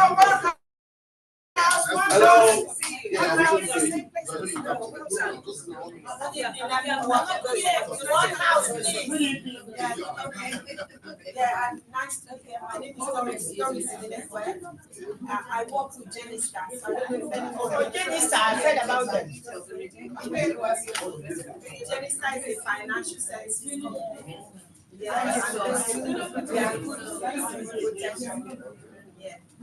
Protection One house. Sorry, 10 minutes for So Gemstar is a financial services company. And Sit down, listen to her, please. Guys, please. we've been here over 17 years and we have families. So a lot of us don't get financial education and it's key. Yeah, so you have to know how to make your money work for you. We all go to work and we work for money. But it's another thing for our money to work for us. So that's what we do at Genesis. Yeah. So protection is huge for us. And with the protection package we give, we give back. So in other words, you're protected. You have a life insurance company. You're leaving a legacy for your family, but in return, you're still getting back. So you're not paying in vain. Does it make sense? Yeah. Yes. Yes. So we do mortgages, investment, protection, property investment, and home and content insurance. So that's what we do as a company. I don't know if anyone here wants to know more, reach out to me, please. There's a lot you will learn. And there's an ebook I will send to you, Your Journey to Financial Freedom. It will help you a lot. So guys, I know because there's a lot you need to learn from this one, but because when we wrap up the program, we didn't manage to get her on board. But there's a lot. I know the last event we did, we have a customer here. That's number one customer. About 3 people have actually signed up to the life protection. She can give you like a one-to-one advice. But in our next event, she's going to be one of the major speaker on the event. So do share your contact details. With us, protection is huge. So last month I had a client that had a claim, and the wife passed away. The family got a lump sum immediately after the funeral because we pay out more than any other provider. And our company is Vitality Life. So I don't know if you people know about Vitality Life. So with serious illness cover, we don't do critical cover. We do serious illness cover, which is a different type of cover. And it covers 174 different conditions. It's not critical. So on diagnosis, any serious condition, you get a payout. So I'll share my contact details and you can reach out to me. Thank you for listening. Thank you, Victoria. Last and not least, I can't do this event will not have taken place without this person. You know, we said behind every successful man there is a woman. So behind every successful woman there is a man. So I'm going to invite the grand finale, the head of state, the boss, the CEO, aka Thank you. So, welcome, Rudy. Thank you for coming to Lalu the restaurant. Use this opportunity to introduce myself. My name is Asita Musa. This is my woman. So Lalu Keju Services. I'm here. Anybody that need any event, any cultural, my flyer, everything is there. I'll reach you guys. So inbox me on Lalu Keju Services. On Facebook. I'm on Twitter, Instagram, and TikTok. So I'm going to have a client from EKG. One of the sisters just send me a message, and I'll get back on Monday. After I get back to you. Thank you. I just want to say on behalf of everybody. I will say thank you to you too. I want to say thank you so much. Before I go, let me just quickly say, the inner club, the inner club women here, they have a golf club for Greenwich. So they say we don't have a lot of women, so we need more women for the golf club in Greenwich. So if you want to be a part, let's know and give you details. So I want to say a big thank you on behalf of the CEO, Madam Lucy, Azaya, and all the directors of Black Women Entrepreneur Greenwich. We want to say thank you. We want to say thank you to Inner Wheel Club. We want to say thank you to KG Club. We want to say thank you also to Chris. We want to say thank you to Dr. Fire safety and everything. So we want to say thank you. And we'll see you guys next year. And there's going to be pop-up market. Do not miss to join that in Blomstead Library. Yes. Thank you so much and have a good evening. And have a good evening. Guys, Mr. Pascal is hosting another risk assessment for women in Woolwich Library on the 20th of March from 10:30 to 12:30. We'll put on our platform. Please do come and hear more about women risk assessment on the 20th of March. Yes, 10:30. Thank you, everyone. Do we have a good picture? Okay, where do we stay?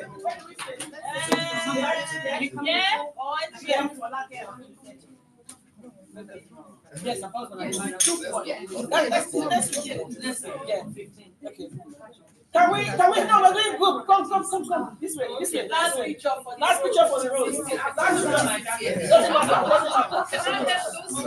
Yes.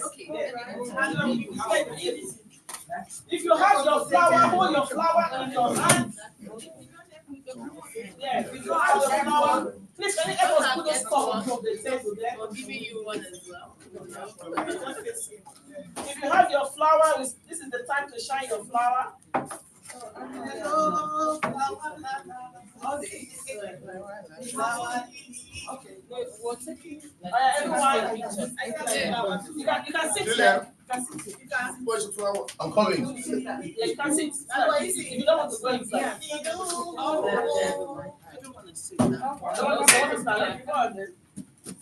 come inside. Come inside. You're going me. Everyone moving. Sister Angela. Oh my God. Sorry. I've lost them. And Lalu, go back. Go back and get that picture. Yeah, that's it. You can't give us your back. La, Friday.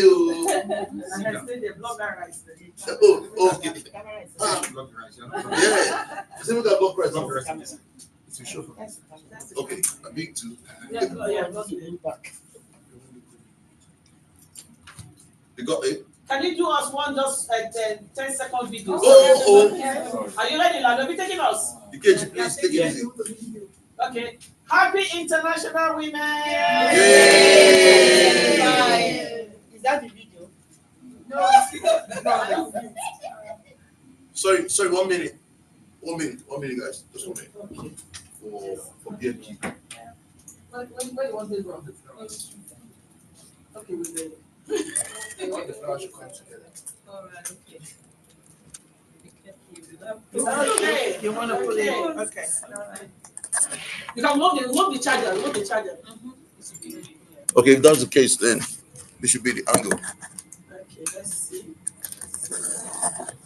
Yeah. Yep. Come in as well. Come in. Okay. Yeah, everyone come in. Come in. Happy. Hip. Hooray! Hip. Hooray! Let the flowers go. Happy International Women's Day! Thank you all. Right on time. We try with the time. We are jolly good fellows. We are jolly good fellows. And so say all of us. Hooray! And so say all of us. Hooray! And so say all of us. Hooray! Good, thank you for coming.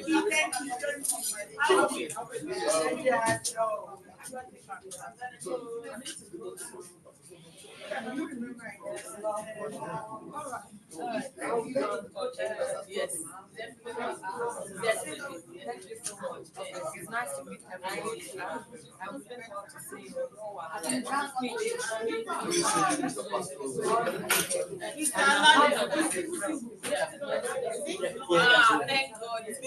Ladies, please let us be part of the golf club. There's no black club, especially Greenwich. Southeast, North, yeah. Normally I belong to prestigious.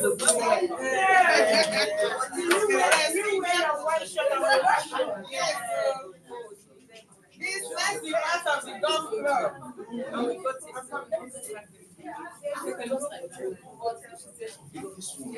I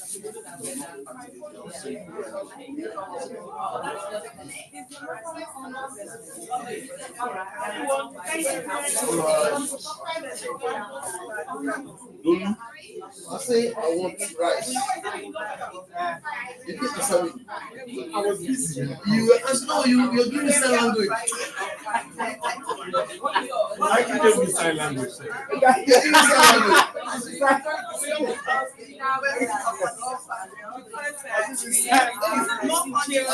You're enjoying the meal.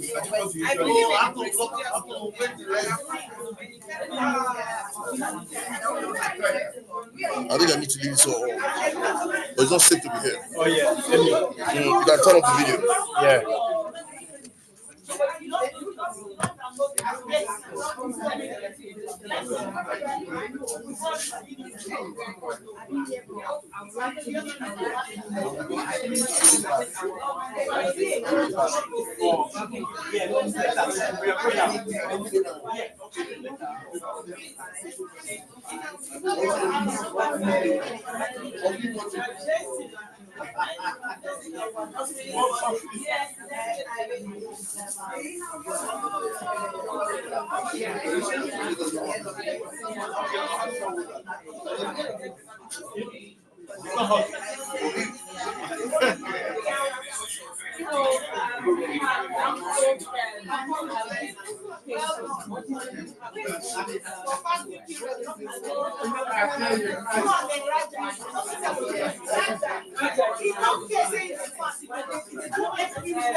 Chef special. That's lovely. No, thank you.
Is there?